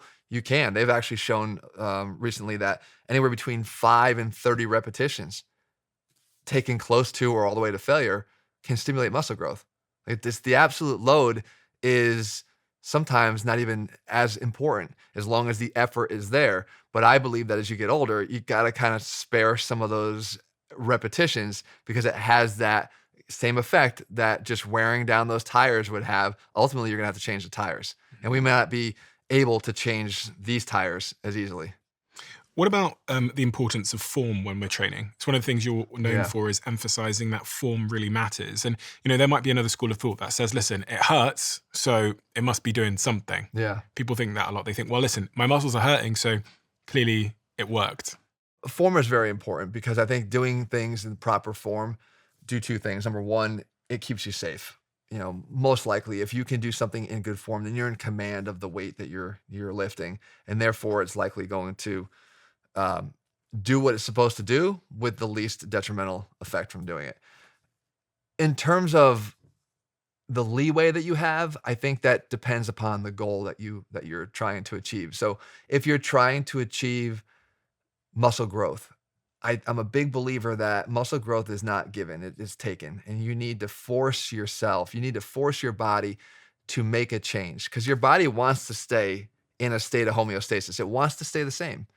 And getting it to deliver new muscle tissue to your body is metabolically demanding, right? It's creating more tissue that's going to require a higher metabolic demand. It doesn't want to do that. Again, homeostasis states that it wants to keep you the same. You have to take that. And the only way to take that is to put forth an effort and an intensity that is above and beyond what your body is able to do right now. That's why I am a big believer in performing our sets to failure. Not because I think that absolute failure is 100% necessary, but it's the only objective endpoint for you and I to speak the same language here. Because if you go to the point where you cannot lift the weight again in good form, then I'm pretty comfortable in saying, well, Stephen, you went to failure. Good. So I know you went far enough. If you stop at an estimated 1 or 2 reps shy, which is what research would say is okay, you know, passable, same result potentially. How do I know it was really 1 or 2 reps? I don't. Because I think if there's a gun to your head, you might say, oh, I could do 2 more. Well, now it wasn't 1 to 2, it was 4. And 4 is completely not as effective, if not at all, compared to the 1 to 2 in reserve. So when you do these exercises to this degree of effort, there's going to be a little bending of form. Now, I'm not saying that the form should break down. You might find an abbreviated range of motion. You might find a little bit more momentum involved. That's all okay for me, as long as it's still controlled. If the exercise you're doing no longer resembles what you were doing in the beginning, then you're not doing it right. Your form has broken down to a point where I don't think you're getting the benefits of that. You might not even actually be training the muscles you were trying to train, right? You might have shifted the focus for you started the exercise. It was supposed to be for your chest, but by the time you're done, it's for everything but your chest because you're just trying to move your body through space. That's not effective if you're trying to build muscle. You want to direct attention into the muscles you're trying to build. And sometimes form can become a little bit lax in that pursuit, but not to the point where you're actually taking it off of the muscles again. This is just jumping a bit backwards, but a conversation I had with one of my friends the other day was about nerd neck. No. And is there a consequence to the fact that we all walk around now staring downwards? Like for this whole conversation, I'll be looking up at you, but most of the time I'm also staring downwards at my notes and stuff. And if I'm not here, then I'm on my phone and I'm staring downwards. And we spend most of our lives now staring downwards. And I just wondered how you think about that. And I mean, it's good. It's good. It's a good. It is a good connection back to what we talked about, because I believe that still comes from that epicenter of dysfunction, which is that thoracic spine. Because when you go like this, right, you're actually internally rotating the arms too. So this is internal rotation of the shoulders. If I go that way, right, that's the external rotation. If I do it the way we were just doing it up against the wall, that's external rotation. More difficult when you're higher than when you're lower. But when you're in this position, once you do this, what tends to follow is that spine tends to follow you in that direction. When you start to round here, nerd neck is more of a consequence of what's happening back there. Because when you're here, what do you got to do? Yeah. You got to look up, right? Because our eyes always want to see in front of us. So it's not that your neck is necessarily being pulled in that direction, or the fact that you're looking down. It's the fact that your body's following that. And when it follows, the adaptation is, well, okay, now I've developed these tightnesses this way, and I've lost that mobility into extension of my back. What do I do to compensate? I got to look up. So now I'm walking around looking like this. And that's that sort of nerd neck. I think nerd neck is less of something you have to treat from a neck situation and more of something you have to treat from that back mobility. You've made a lot of videos that pertain to injuries, common injuries that we get when we're working out and training. What are the most common but avoidable injuries, and how do I avoid them? Because I care a lot about this now that I'm getting older. Yeah. In fact, as we sit here, as I said to you, I've pulled some like ligaments in my ankle, and I was at the physio yesterday, and I've been on crutches, and I've got this big boot I have to wear. And it's not until you get injured that you realize how imperative it was for you to avoid this. Yeah. Because it puts you, for me, it changes my whole life. Not only can't I like just move through a space normally, but then I can't train. I'm going to get weaker. It's going to have an impact on my metabolic health. It's going to therefore have an impact potentially on my sleep, my cognition, and everything downstream. So I go, okay, I should actually have an injury prevention program. So what are the most commonly occurring injuries, and what advice would you give me to avoid them? Let's see. So first of all, I take personal offense to you calling yourself old at 32. Well, I'm getting older. I don't know what that makes me, but I feel like the crypt keeper. But you just start to like. You do though. When I was a kid playing soccer, I could care. play for 3-4 hours. I didn't stretch, and I was fine. These days, I have 100% injury rate if I don't stretch, and if I don't warm up, and if I don't really think about it. 100% injury rate. I'm like, Interesting. I'm on my way downhill, you know.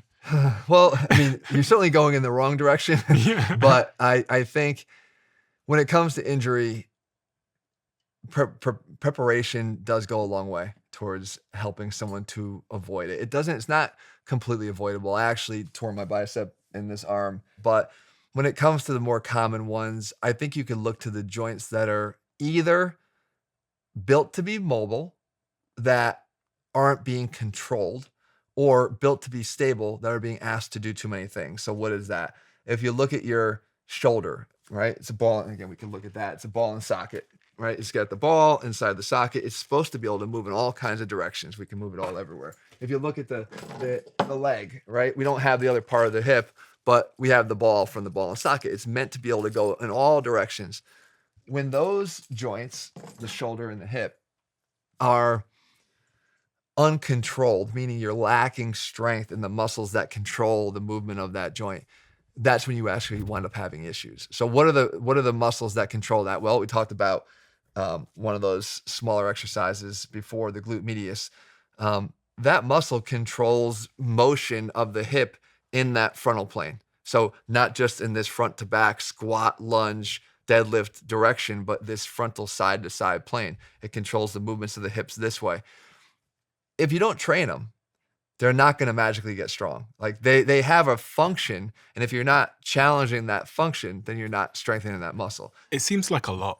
It is a lot. It is a lot, but I mean, you could acquire the strength you need there with one exercise. You know, the function is hip abduction, so you could do some of the side-lying hip lifting or leg lifting. You could do something more challenging where you perform a lunge, but interestingly, all you have to do is weight it on one side. So if I were to say, all right, Stephen, what do you normally do? What do you normally do for lunges? How much weight do you hold in your hands when you do a regular lunge? Or do you not do lunges? I don't do many lunges. You gotta do lunges. So let's say you're doing or Bulgarian split squat, another one of my favorite exercises where you put one leg back on the bench. I would say hold the weight in one hand.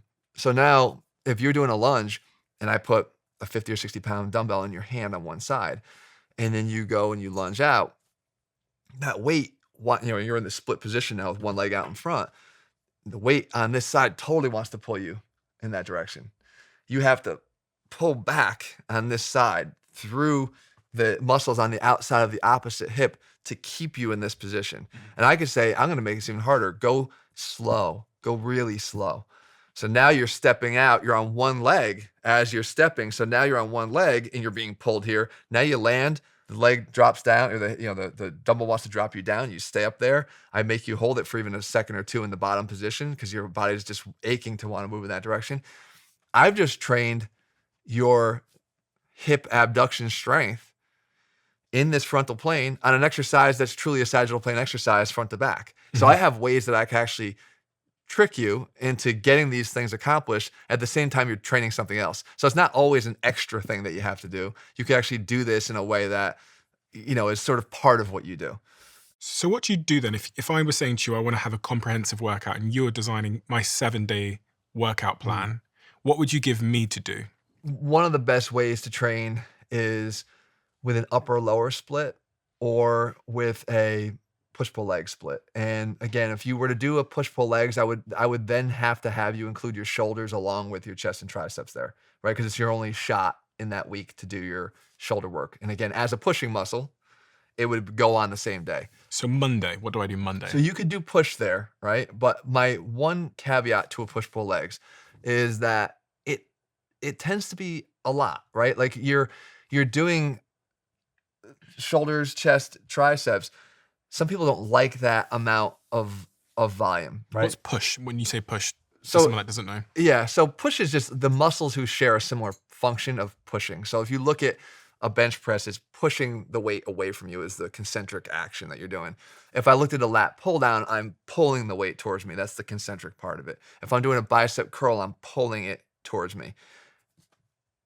Triceps, shoulders, chest, everything is pushing. I'm pushing away this way, pushing away that way. Push up, I'm pushing away from the ground. Tricep push downs, it's in the name itself. I'm pushing down through a tricep push down. I'm doing tricep, lying extensions. I'm pushing the weight away. They would all go on a similar day. Again, I like the function of that because it's optimal recovery. So why that's good if you could tolerate, and I'm asking, if that's okay for you to do that because you're not naturally adding shoulders in. If you were okay with adding shoulders in, then you would do your push workout. And then what I would do is know that I'm getting enough recovery in between workouts because I could give you a day off in terms of weight training on Tuesday, come back and do Wednesday legs, right? So Monday I'm just doing push upper Just body. push. Yeah, just push upper body. Okay. Yep. Tuesday you're gonna give me the day off. Tuesday you get the day off. Yeah. And then I'm going to give you two variations of this. Okay. And when I say day off, we if you were with me, you'd be doing conditioning. All right, so we'll get into that. But Doesn't sound it like would a be day off. yeah, it's not a day off. No, you give me 7 days, I'll take up all 7, even if I'm just doing ab work on some. But you then on Wednesday would come back and do your leg workout. And what leg workout am I doing on Wednesday? So it's gonna be front, anterior, posterior. So I'm gonna train your hamstrings, your glutes, and your quads. Everything will get done together. Thursday you'd have another day off. Okay. Again, likely not a day off, some conditioning. And then the Friday could be your pull workout. Now, what's nice about that is if you are somebody that doesn't recover as well as others, and this is not everybody, but that gives you a really good amount of recovery between those workouts. If you could tolerate more than that, the first step I would do is add a total body workout one more time. So I could come back on Saturday and add a total body workout. It would just be a little bit light on the pull because you just did that, right? You did it the day before. So my whole body on Saturday. You could do it, when I mean I would pick very big compound movements that are representative of including as many muscles as possible at one time. Okay.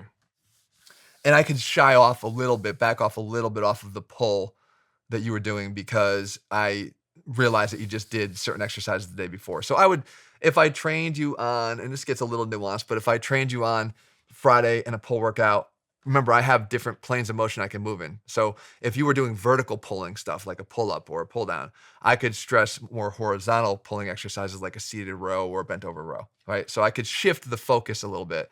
And then between the two Sunday days. I break. Yeah, I definitely don't advocate 7 days a week of full training.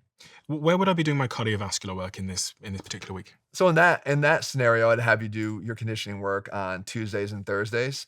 Thought I had a break. And if you had, your goals were more aligned with fat loss and overall conditioning, and you feel like you're, not as healthy as you could be there, I would probably take advantage of that Saturday to do that.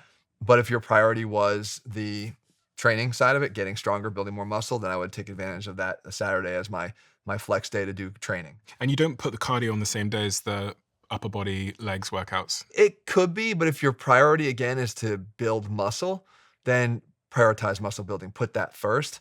Do your cardio conditioning work at the end of that workout. Something might suffer, and the thing that usually comes second is what suffers. If we think just about Monday, which we had down as the push day, so that's me doing like chest and is it triceps and shoulders. How many, if I'm training for 1 hour, how many reps are you trying to do per muscle, and how many like sets? So set count, if you can get in, and again, this is a little bit determined by whether you're going to train on that Saturday. So if you're going to come back and train total body on Saturday, then I know I have an opportunity to maybe do bench again on Saturday, or a variation of bench, an incline bench. So I don't have to get all of my chest volume in that first day. But typically you're looking for around anywhere between 9 and 16 sets or so for that muscle group across the week. So if you were going to do, let's say, the one workout for chest, and you're doing, say, 3 sets per exercise, you're in that range of around 3 exercises, right, for chest. Now, you don't have to have that. The volume doesn't need to be as high for triceps because you're obviously training your triceps while you're doing bench press. So you could put one direct tricep exercise in. If it was me, I would put something, my favorite exercise for triceps is the lion tricep extension, where I lay on my back on the bench and I do some people call them skull crushers or nose breakers. If we just take bicep as an example, how often do I need to train, and how intense do I need to train the bicep for it to grow? And conversely, if I just left my bicep alone, how long would it take for me to lose the muscle? Yeah, interesting. So I think this is one of the most fascinating areas of training that has yet to be uncovered. I actually discussed this with Andrew Huberman at one point. It's very interesting. So from person to person, we know that there are different recovery rates between the people. From person to person, we know that there are different recovery rates between muscles. Like, you might do the same bicep workout I do and need more time to recover than I would.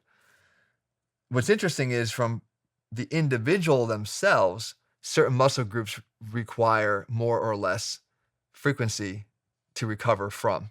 So I might find that I could train my biceps every 3 days, but I could never train my back every 3 days, or I could never train my chest every 3 days. It's just so intricate because every muscle is going to be different for every person. And even at a holistic one level, you're just not going to find the same recovery rate across the board for every muscle in your body. So a lot of times I think people should rely on a little bit of training intuition to say, hey, am I increasing my weights? Is my strength going up on the lift? Am I feeling excited to train that muscle when I go to train it? If I am, then I'm probably recovering well. And you can experiment with hitting it again more frequently.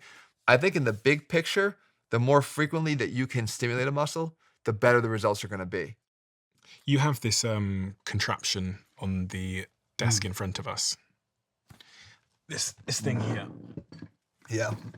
So many people talk to me about this device, and it's quite strange how important people say that this device is and what it tells us. I was doing some reading beforehand. It's a grip strength reader monitor, and there's some really crazy stats that I found. There was a 2015 Lancet study across 17 countries that found for every 5 kilogram decrease in grip strength, it was associated with a 16% high risk of death, a 17% high risk of heart disease, and a 7% higher risk of stroke. And a 2018 study in the Journal of Alzheimer's Disease found that people with low grip strength had a 68% high risk of developing Alzheimer's. There was another study that linked it to other cardiovascular and blood issues, and another study that shows that older adults in the lowest third of grip strength were 2.5 times more likely to fall and be hospitalized with their injuries. And one study found that grip strength predicted upper body strength by 70%. And lastly, adults over 65 with weak grip strength were 2.1 times more likely to become dependent in daily activities within 3 years. That was in the Journal of Gerontology. Grip strength. Pretty important, huh? A lot of that research has been determined to be more correlative than causative, but the fact is that maintaining your grip strength is very important. So what I mean by the correlative causative thing is that what they find is that people that maintain their grip strength throughout life are probably doing so because they're regularly engaging in physical activity.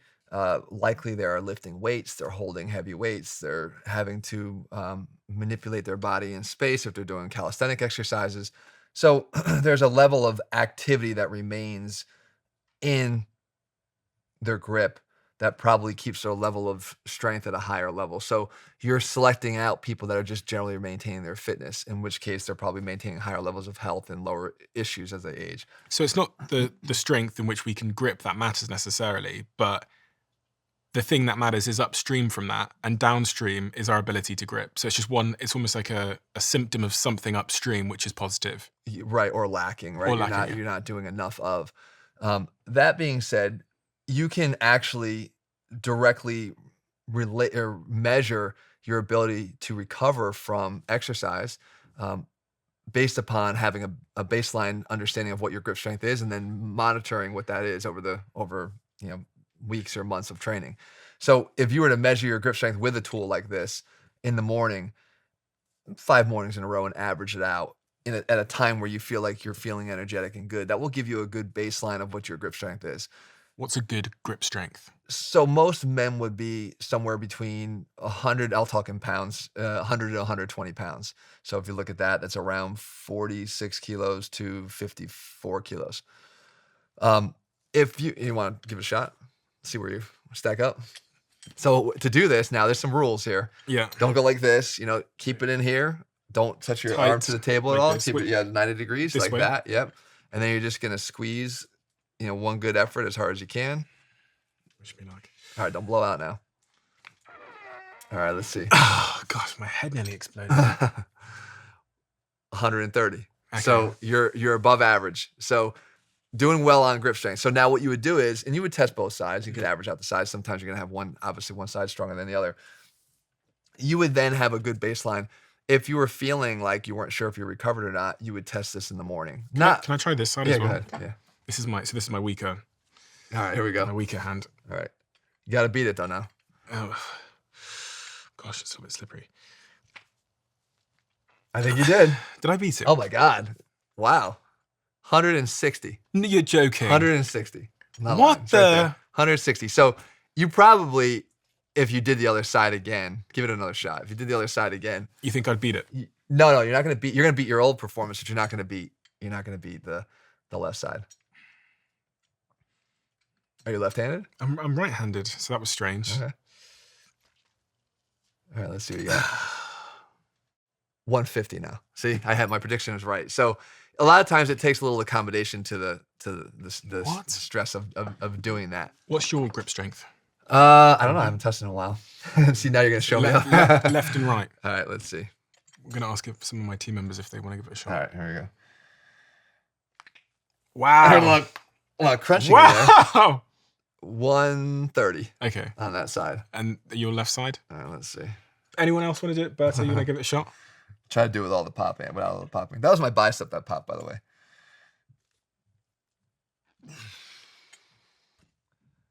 $110. Okay, so you're And right. I'm right-handed. Okay. So it was 130, right? 130 versus 110 on this side. So I fall in the range of average, but not superhuman for sure. Berta, you Want want to try? But you're most certainly way stronger than me. Not in grip strength. But you're stronger than me at bicep curls, Okay, bench press, but not, everything else. yeah, I mean, this is again underscoring why some of these things need to be trained individually. Right. Okay. All right, so now hold it like this. Mhm. Yep, and then you're just gonna one hand, right? Just squeeze as hard as you can for kind of a short burst. Okay. All right, there you go. Let's take a look. Wow, 100. Now, women's average grip strength is 60 to 80 pounds, so you're actually much stronger than the average woman. I started my first business at 12 years old, and then I started more businesses at 14, 15, 16, 17, and 18. And at that time, what I didn't realize is that being a founder with no money meant that I also had to be the marketeer, the sales rep, the finance team, customer service, and the recruiter. But if you're starting a business today, thankfully there's a tool that wears all of those hats for you. Our sponsor today, which is Shopify. Because of all of its AI integrations, using Shopify feels a bit like you've hired an entire growth team from day one, taking care of writing product descriptions, your website design, and enhancing your product's images. Not to mention the bits you'd expect Shopify to handle, like the shipping, like the taxes, like the inventory. And if you're looking to get your business started, go to shopify.com/Bartlett and sign up for a $1 per month trial. That's shopify.com/Bartlett. This has never been done before. A newsletter that is ran by 100 of the world's top CEOs. All the time people say to me, they say, can you mentor me? Can you get this person to mentor me? How do I find a mentor? So here is what we're going to do. You're going to send me a question, and the most popular question you send me, I'm going to text it to 100 CEOs, some of which are the top CEOs in the world running $100 billion companies. And then I'm going to reply to you via email with how they answered that question. You might say, how do you hold on to a relationship when you're building a startup? What is the most important thing if I've got an idea and don't know where to start? We email it to the CEOs, they email back, we take the 5-6 top best answers, we email it to you. I was nervous because I thought, the marketing might not match the reality, but then I saw what the founders were replying with and their willingness to reply. And I thought, actually, this is really good. And all you've got to do is sign up, completely free. And can I train my grip strength individually if I wanted to improve it as an individual thing? Would I just have to grip? Yeah, I mean, they one of the easiest ways to do it is with those old-fashioned little grippers, that you just squeeze.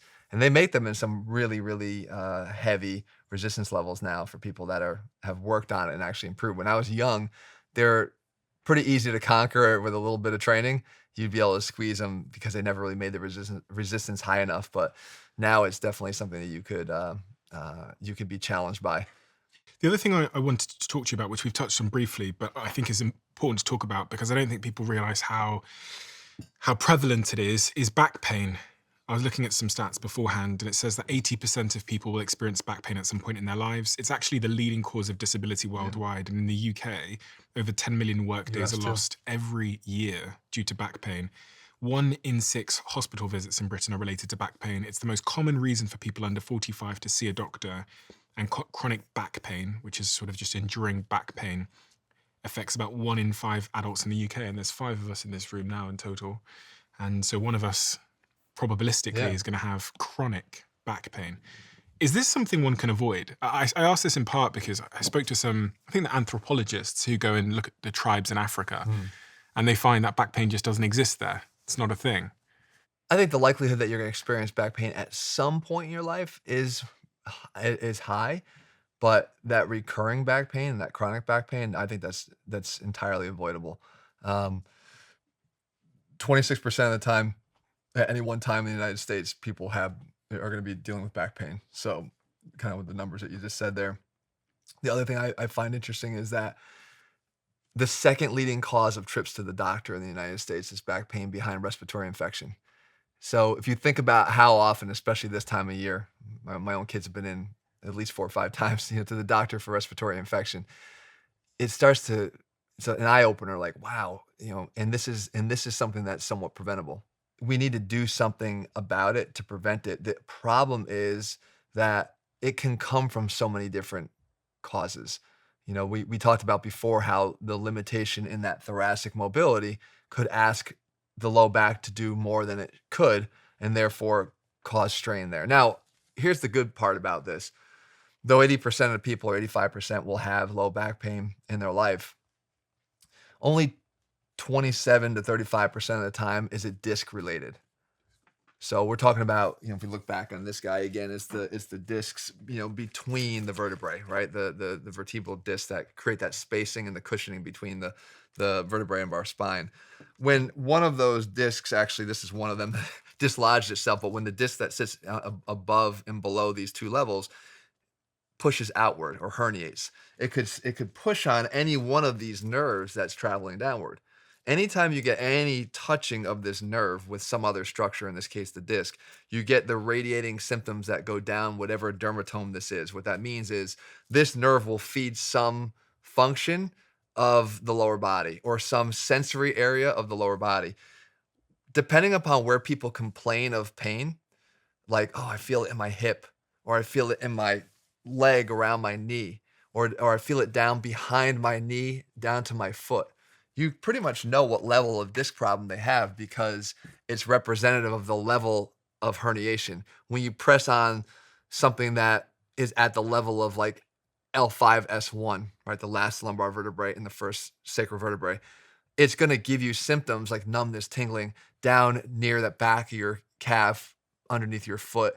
If you get something more around the hip, and a lot of times people complain of hip pain. They think they have a hip issue. It's actually a back issue that's pressing on a nerve that wraps around that area. So that's an L2, L3, or L3, L4. You get indicators of where that's coming from. Again, the good news is if you don't have this neurological deficit in your lower body, this tingling, numbness, weakness, it's mostly muscle in origin. Now, again, even of the disc-related issues, the 27 to 35%, 96% of those are not operated on. So think about the impact you can have if we're saying that pretty much every single instance of low back pain that you have is going to be able to be addressed through non-operative strengthening or stretching intervention. Because a lot of times, as we said, what's the cause of the dysfunction? Is it coming from that thoracic spine lack of extension? Cool. Okay. Well, let's work on it. So let's try to restore that thoracic spine extension. Is it coming from a weak glute, right? Having weak glutes? Because again, the role of the glutes from the bottom up is to extend the hip. In other words, kick the leg back behind you. If I can't get my leg back behind me and I'm trying to basically extend my body by doing that when I step through and get behind me, well, how can I do that? Once again, I could do it from the low back by over exaggerating and stepping in where it's not supposed to. Always remember the low back is supposed to be the stability center of your spine. It's supposed to provide stability. If you're not getting mobility from your hip or from your thoracic spine up and above and below, it's going to ask for it from the next place above it or below it. It's going to say to the low back, please help out. Give me the mobility that I lack. So the low back will do it, but at an expense, and that's where you get injured. So you got to address hip weaknesses. You have to address hip mobility issues. This strikes me as what they call a mismatch disease or a mismatch issue. When they say mismatch issue, they mean that there's a way that we're living our lives these days that is at odds with how we were, quote unquote, supposed to live or how our ancestors lived. And it's interesting because I've interviewed David Richalin, who is an anthropologist, but also Daniel Lieberman. They both spent time with the Hadza tribe in West Africa. And the shocking thing for me is I was assuming that the reason why we get back issues and the Hadza tribe don't really get them is because we spend a lot of time like just sedentary. However, David Richalin said that the Hadza tribe still spend 10 hours a day in resting postures, but they maintain a straight J-shaped spine, not the curved S-shaped spine common in the West. They squat, they walk, they carry loads a lot, and they aren't in chairs. They're doing more active motions. Now, I spend a lot of time sat down, whether it's at a desk doing this or whether it's in an office. I'm wondering from your experience if you thought it would be better to have a standing desk or if there's... No, I think standing desks are great, and I hate to say it because I might have to hold myself responsible, but I feel like it would be beneficial for me too. I think that too much time sitting, right? There's people that call sitting the new smoking, like the detrimental effects that sitting can have, prolonged sitting can have on your body, especially when you couple it with the fact that when we do go to sleep, 8, 9, 10 hours, like how much time do you want to spend in a sort of fixed immobile position in a day? Like you're working all day. There's a big chunk there, maybe 8 hours, 9 hours, 10 hours with intermittent breaks that you're going to the bathroom and getting some water. And then you got another 8 or 9 hours at night that you're doing the same thing. Like your body wasn't meant to be that immobile. Like I think there's an actual compression. So when your joints are subject to gravity and you're moving through space, you're actually getting a bathing of those joints, of the synovial fluid that's in these joints, like let's say your knees, that you're essentially mobilizing because you're compressed. And again, with your knee, you're weight bearing, and then you're off of it. You're weight bearing, you're off. It's like squeezing and bathing that joint in the synovial fluid.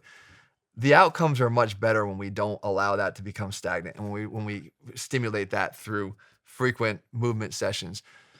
Being up on your feet at a standing desk is certainly going to take away some of the compression and the load that we're getting from the chair, and probably discourage some of that really bad posture that comes from sitting and doing this. Standing and doing that, you're likely going to at least improve your posture from below. You may not improve your posture so much from above, like we talked about, but at least from below, you're going to improve that. But I still think that the inactivity, just standing alone, is not solving for the inactivity. You need to take more frequent breaks. I think people need to get up and walk around just a little bit. 5 minutes every 30 minutes or so would be ideal. But like if you're gonna take a phone call, go walk while you're on the phone. Like one thing I do is I have my office and I have the gym. And as soon as I know I'm gonna be on a call, I just stand up and I walk around the gym while I'm on my call, just as an excuse to get up and move. I could easily conduct that phone call from the chair still, but I'm doing the rest of my work from the chair. Anything you can do, I know they're cliche, but park a little further when you're at a store, so you have to walk a little bit more. But I think it's the frequency of the breaks that we're not taking, which is the main problem. I think that even if you added up all the time that you're active in a day and then the time that you're not active, if it was the same exact time of an activity, but I interspersed my activity more regularly throughout the day, you'd have less negative side effects than you do if you're just grouping it. I'm going to be inactive from this period. I'm going to be active from this period. Because again, of that effect of intermittently bathing and giving these joints a break and subjecting to that then to different stresses than just compression. It's one of the reasons why I talk all the time about the benefit you can get from just hanging from a bar, right? To decompress your body, even just minimally, again, not that much, one arm hang or so, 2 arm hangs a day is enough to give your body a bit of a break that you're not getting right now. And nobody does that. Nobody hangs from a bar. Let's talk about supplementation. I've got a bunch of supplements here with me now.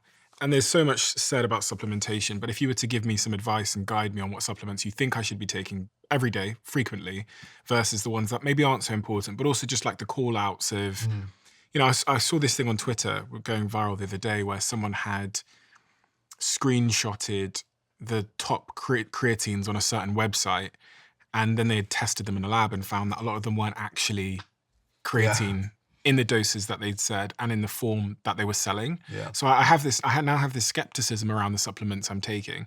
I've got some supplements here, I've got some more on the floor. What supplements do you think we should all be taking? And explain to me why.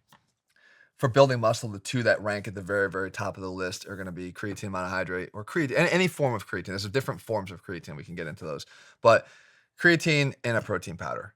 And some people want to argue the necessity of a protein powder. And I guess if you're getting enough through your diet, you don't have to take it. It's not a necessity. You're not getting anything magical from the protein powder that you're not getting through your food. It's just that you're doing it at a much more economic cost. If you look at the price of protein these days, I mean, it's certainly becoming a little bit unrealistic to think you're going to meet your daily goals. And for me, my daily goal is around, at minimum, 1 gram per pound of body weight and upwards of 1.2 grams per pound of body weight, if you're active. Creatine has become all the rage recently, it seems. I was looking at some Google search data, and it shows just how quickly in search volume creatine is increasing. From the early 2020s to 2025, now it's exploding. And it's been around forever. And the benefits have been known forever, right? So that's interesting because that's all related to the neurological benefits that creatine is showing in terms of depression and degenerative neurological diseases and its improvement, its ability to slow, prevent things like MS and Parkinson's, and by basically keeping the brain in a more favorable bioenergetic state, meaning being able to feed the neurons of the brain with the energy that seems to be lacking in some of these degenerative diseases. Also, the other thing that I think has happened, and I did a little test in my office a couple of months back where I asked who in the team took creatine, Yeah. and every hand that raised was a man. Mm-hmm. And I asked the women in my office why they didn't take creatine, and the overarching sort of misconception, which also my girlfriend told me about when we were in Cape Town a couple of years ago, and I said, "Babe, you should take creatine. Everyone on my podcast is talking about it." Yeah. And she was like, "No, it's going to make me." I think she saw it as a steroid. Yeah. She was like, "It's what bodybuilders take." Well, that's going to change quickly, because I think that you have a lot of people, highly respected people in the field, that are doing the research as we speak in these areas that we're talking about. I urged my wife recently to take it. She is chronically sleep deprived because of my boys, so she has, she has definitely operating at a higher stress level. It's been shown to actually improve brain health and performance in sleep deprived and in high stress states. From a depression standpoint, it's being shown to be very effective, even when kind of paired up with traditional approaches to treating depression through pharmaceuticals. It's just got a lot of promise. And the good thing is that there's really no downside. Right? They haven't really identified a downside to taking it. There's a lot of rumors as to what the downsides are. I actually made a video recently where I talked to them and I kind of addressed head on what they were. Jesse, of course, played our concerned parent who had all the questions he asked, but there is a big confusion that people have when it comes to, people think it's a steroid, and they think that because the outcomes of taking creatine are it can increase lean muscle, it can increase strength. Sure, because the outcomes are the same as, let's say, anabolic steroid use, doesn't mean that the mechanism is the same, or the magnitude of what you're going to see from them is the same, or even the legality of the supplement itself is the same. We're talking about two completely different, two different mechanisms completely, and two different things that the body are going to react much differently to. When it's an anabolic steroid, it's going into the muscle cell, binding to androgen receptors that then go into the nucleus of the cell and change gene expression, right? To basically convert, as I did in that video, I said, you're taking an iPad and making it a MacBook, right? You're completely changing what it is. Whereas with creatine monohydrate, you're just talking about providing a more constant flow of energy to those muscle cells so that they can continue to turn over faster and continue to operate at higher levels of performance. Well, what happens when that occurs? You're able to generate more work in a workout. By getting more work done, you're creating more of that overload. You're also getting a secondary benefit of pulling water into the muscle cell with the creatine, because osmotically, when you pull water, anything into the cell, you're going to bring along with it water to kind of keep the concentration inside the cell to be the same. Well, that extra water keeps the muscle cell hydrated, and that's a great thing. A hydrated muscle cell is going to likely grow better, longer in the long run, just like a flower with water would grow better than one without. And there's lots of different types of creatine, right? There's like gummies now, There's monohydrate, there's all kinds of creatines. Over New Year's, again, I was looking at different types of creatine. So I went to the shop, and this sounds crazy, but I bought like 30 types, and I just started researching it. And I realized that there's like a better form of creatine. Yeah. And there's some creatines which aren't so good, i.e. ones that have many things added to them, etc. Yeah, creatine is pretty simple. I always present it in sort of two forms to people, because there's one creatine monohydrate, and then there's one called creatine hydrochloride. And the only difference is what it's bound to. The creatine monohydrate is bound to a H2O molecule, and the hydrochloride is bound to a hydrochloric acid molecule. And so what happens when that's ingested in your body is that one's more absorbable than the other. The hydrochloride is more absorbable than the other. So you could take lower dosages of that. The creatine monohydrate is usually taken at a higher dosage. And now there's some new research coming out that states that, I used to think that it was just 5 grams for everybody, but now they're finding that people that are like upwards of 200 pounds or more, they might benefit from like 8, 9, 10 grams per day. So bigger dosages there. And people who are at 120 pounds or so, and maybe some of the females and female athletes, like they might benefit from even just 2 to 3 grams of creatine monohydrate. hydrochloride is usually in lower dosages anyway. So a comparative dose of 5 grams of monohydrate might equal out to 2 to 3 grams of hydrochloride. What's all this stuff about loading? Because when I was younger, my brother was bodybuilding. He would tell me that you had to load up. Yeah. I.e., you had to have a huge dosage for a week and then thereafter go back to a low dosage. It's just, so your body ultimately reaches a capacity for creatine storage. So if you want to get there faster, you load. It's 5 grams, 4 to 5 times a day. So a total dose of 20 to 25 grams in a day. Some people are going to find that that's a little bit of an overload for them on their gut. There is a byproduct of creatine breakdown. Creatinine is what it's called. We get it measured whenever we get our blood test done. That can sometimes pull along with it some extra water, and that can make you feel a little gut discomfort from that. Again, at lower dosages, if you're using hydrochloride, you wouldn't see that breakdown as much. You wouldn't get as much of that accumulated breakdown of creatinine, so you might get less of that bloating.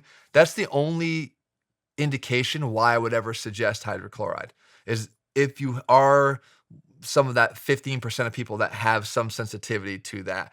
And a lot of times getting around the loading phase and not doing it would bypass some of that discomfort that you feel, that gut discomfort that you feel from taking it. So what happens if you don't load? You just ultimately get to the same capacity at a slower pace. So anywhere from 27 to 35 days or so, you're going to reach that full capacity anyway. If you're taking it because you want to see benefits in performance, like power output and performance, let's say leading up to an event that's, a competition in 4 or 5 days, then you might want to load because you have to kind of get to those full capacities sooner. But I don't really see a need to have to load if, again, in the long run, you take away any of those risks, those gut risks, and then you get to that ultimate level anyway. And what about the proteins I've got here? Are there any particular proteins that are better than others? I mean, I like to say, since that's mine, that's better. But the fact is that anything you can do to prioritize the quality of the protein. So in general, your isolate proteins are going to be of a higher quality than your concentrate proteins. They're still protein, but there's more on a gram per gram basis. It's 90% versus 80% by volume if it's isolate versus concentrate. So you're getting more protein per volume. But they're not all as advertised, are they? No. There's, I mean, look, I don't ever want to disparage other brands, or I'm not in the practice of doing that. But like, there are some garbage quality proteins out there that are on the shelves of oftentimes like the biggest retailers. They don't. They're in it to make money. They're not in it to provide high quality. And again, you're still getting protein, but by the time your body absorbs what's in there, it's netting out to less than what it could be. How do I spot garbage? I think the best way to spot garbage would be to, like, there's something called amino acid spiking. People will actually include a lot of glycine in their proteins, like adding glycine to it, because they can get the label benefit of increasing protein content, but it's actually not a complete protein, so you're not getting the actual quality that you would be getting from an isolate protein. What are some foods that you would just absolutely never let go near your mouth? Like the real ones where if your kids asked, or, you just say, there's no way we're eating that. I really hate the dyes in foods, the food dyes. I think that's a really, I'm glad that things are being done as we speak to try to eliminate them from our foods. I don't know how our industry has gotten away with it for as long as it has. In Europe, they've known about the dangers of food coloring and food dyes for a decade or more, and we're still eating these in our foods all the time. For what benefit? So it looks more attractive on a package? Like, that's bullshit. What about melatonin? I've got a little jar of it here that I found. A lot of people are taking melatonin now, and I've got a friend very close to me that's encouraging me to take melatonin. Do you have a view on it? My view is I believe it to be safe. I believe it to be helpful, for people that are having a problem establishing a normal sleep pattern. We actually do give it to our children at night because they do have issues with sleep. But honestly, the thing that people find to be even more helpful to establishing that normal sleep pattern is that consistency in going to bed and that consistency of waking up. And when you're on the right track, you generally don't need an alarm clock to wake you up. If you're doing it right and you're getting enough sleep, you generally see that your body naturally wakes up within 5 to 10 minutes of the same time every morning without an alarm clock. Have you thought much about how we're supposed to sleep? Oh, Because yeah. we talked about lower back pains, Yeah. etc. Is there an optimal way to sleep? Am I meant to sleep on my front, my back, my side? So again, I think this is individual, and again, there's a lot of conditions that can sway somebody in one direction or another. But in general, I think the position that has the least amount of negative side effects in terms of how you feel upon waking is to be in what we call the corpse position, just laying on your back with your arms sort of at your side or crossed over your belly like this. If you're able to tolerate even more, you kind of up in this position here With your arms up, just because again that actually helps a little bit with some of that internal rotation tightness that we get in our shoulders that you were demonstrating up against the wall with that position before. Not as big a deal, but you have to understand that at what other time, really, again, we just talked about being static throughout the day, but at least you're getting up to go to the bathroom. At least you're getting up to go get a meal. At least you're getting up to go take a phone call. When else are you pretty much statically in the same position? I don't care if you are on your side or on your back or on your other side or on your stomach, you're pretty static for 7, 8, 9 hours. There are some effects that can happen to you while sleeping that are significant. Like, there are times people wake up and they feel excruciating amounts of pain. They did something during the night and I must have done something when I slept, right? People say that all the time because they probably did. They probably did. They either stayed in one position for too long and weren't conscious of it, or they positioned themselves over an arm and it kind of, was in this really strange position for a long period of time because they weren't conscious of it. But then there's the sort of chronic effects of being a certain type of sleeper, like a side sleeper, especially some that like to sleep in the fetal position. They pull their knees up. The last thing you need is more hip flexion. It's like sitting, like you're getting from a chair. You're creating your own chair in bed, right? You got another 8, 9 hours of being in that position. Like lengthen them out, get some flexibility, or at least, get some elongation at that joint and those muscles. Sleeping with a pillow that is too fluffy can wreak havoc on your neck. You wake up the next day, most of the back pain sufferers we talked about before, 82%, I believe, of people that that report sleep disturbance say it's from back pain. And what happens? They feel it mostly, 77% of them feel it upon waking. It's like they're not feeling it when they're sleeping, which is even worse because if they did, they might be able to modify that. They're feeling it upon waking. And it goes back again, what we were talking about earlier. You see, it all relates. Like this back pain seems isolated, and we're talking about the thoracic spine, that's back pain. But now I'm talking about sleeping, and that's back pain. Like all these things relate to each other. That's why you have to care about all of it. But being in that position is, with that pillow up behind your head, causes a lot of excess flexion of your neck, which can cause issues with the muscles around your neck and with the joints in your neck over time. So you might like to do that, but I'm telling you the healthier position is to sleep with a really flat pillow, I myself used to wake up every morning with some degree of neck stiffness. I switched to a pillow that is pretty much only about 1 or 2 inches high, just enough to support my head. I never have any issues with neck pain again. You're not abnormally propping it up. Not to mention if you have any type of sleep apnea issues or breathing issues at night, the on the back position with the head propped up is going to be worse because you're closing down your airway a little bit more. There are some cases where, again, that apnea patient might want to be on their side. It's going to be easier for their breathing, but in most cases on their back. And also too, interestingly, most people have tight calves, right? Their ankles are, again, we sit all day. We're not pulling our ankles back towards our head. We're not maintaining that mobility in our ankle with our foot moving towards our head. Well, what happens in a bed? You get in bed, the sheets are kind of tight at the bottom. They're pulling your ankles straight down like that, and your feet are pointed the whole night, further tightening those calves because they're just shortening in that position. Especially if you trained your calves that day and your muscles repair and regenerate at night, you're basically repairing them in the shortened position because your toes are pointed down.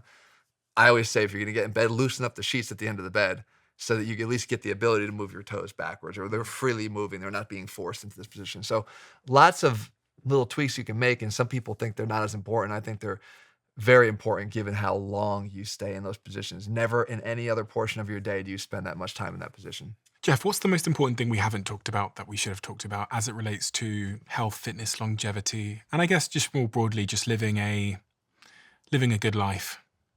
I think that you don't want to stress yourself out thinking of all the things that you need to do, because there's many, and in doing so, become paralyzed by inactivity and say, I'm not going to do anything at all because I can't do all of it. I think that's one of the biggest things that I see people do is they talk themselves out of it from the very beginning because they think that the commitment's going to be too much more than what they're doing right now, too much to ask, and they can't do it. That's a mistake. Chip away.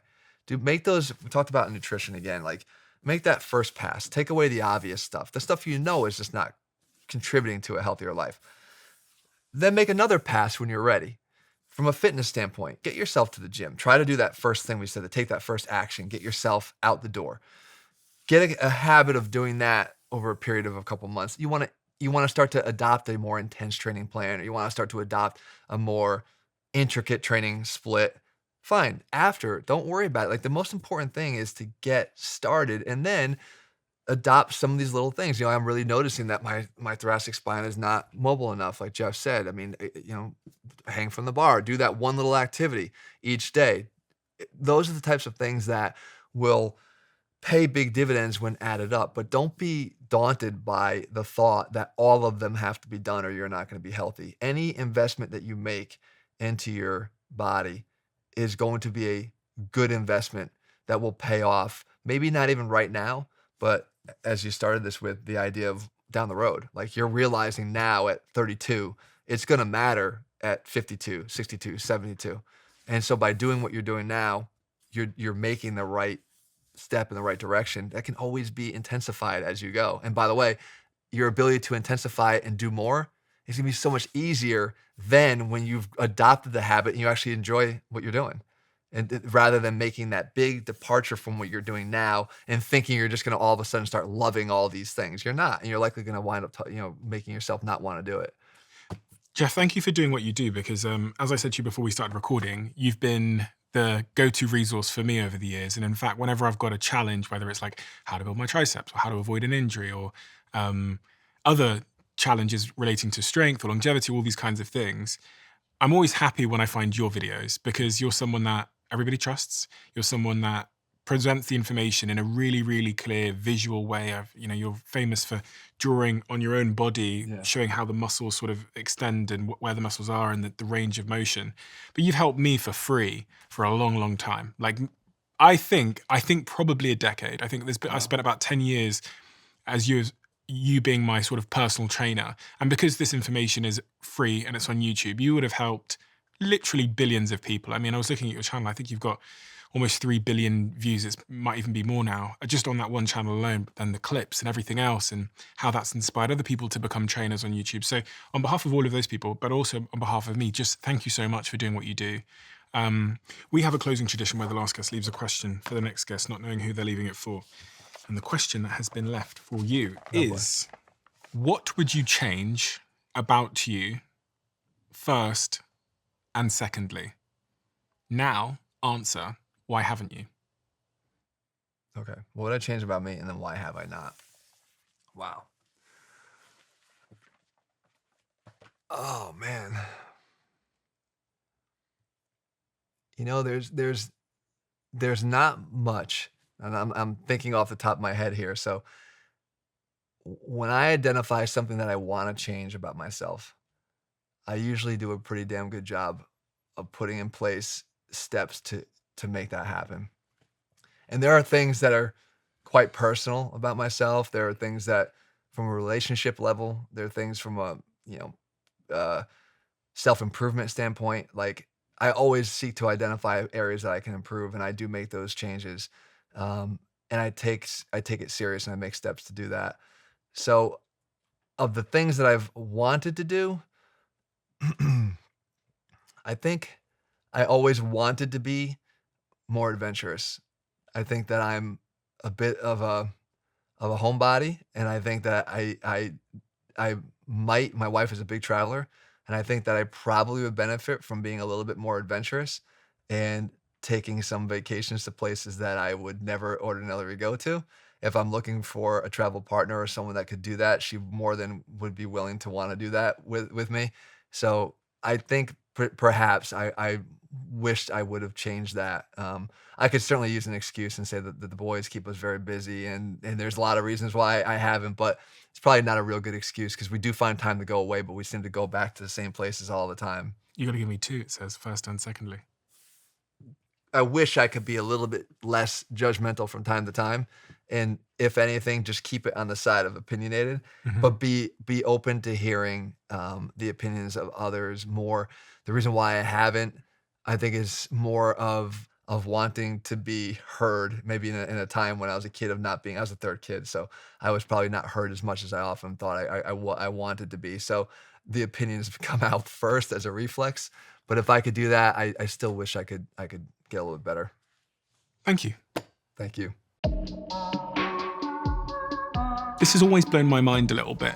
53% of you that listen to this show regularly haven't yet subscribed to the show. So could I ask you for a favor? If you like the show and you like what we do here and you want to support us, the free, simple way that you can do just that is by hitting the subscribe button.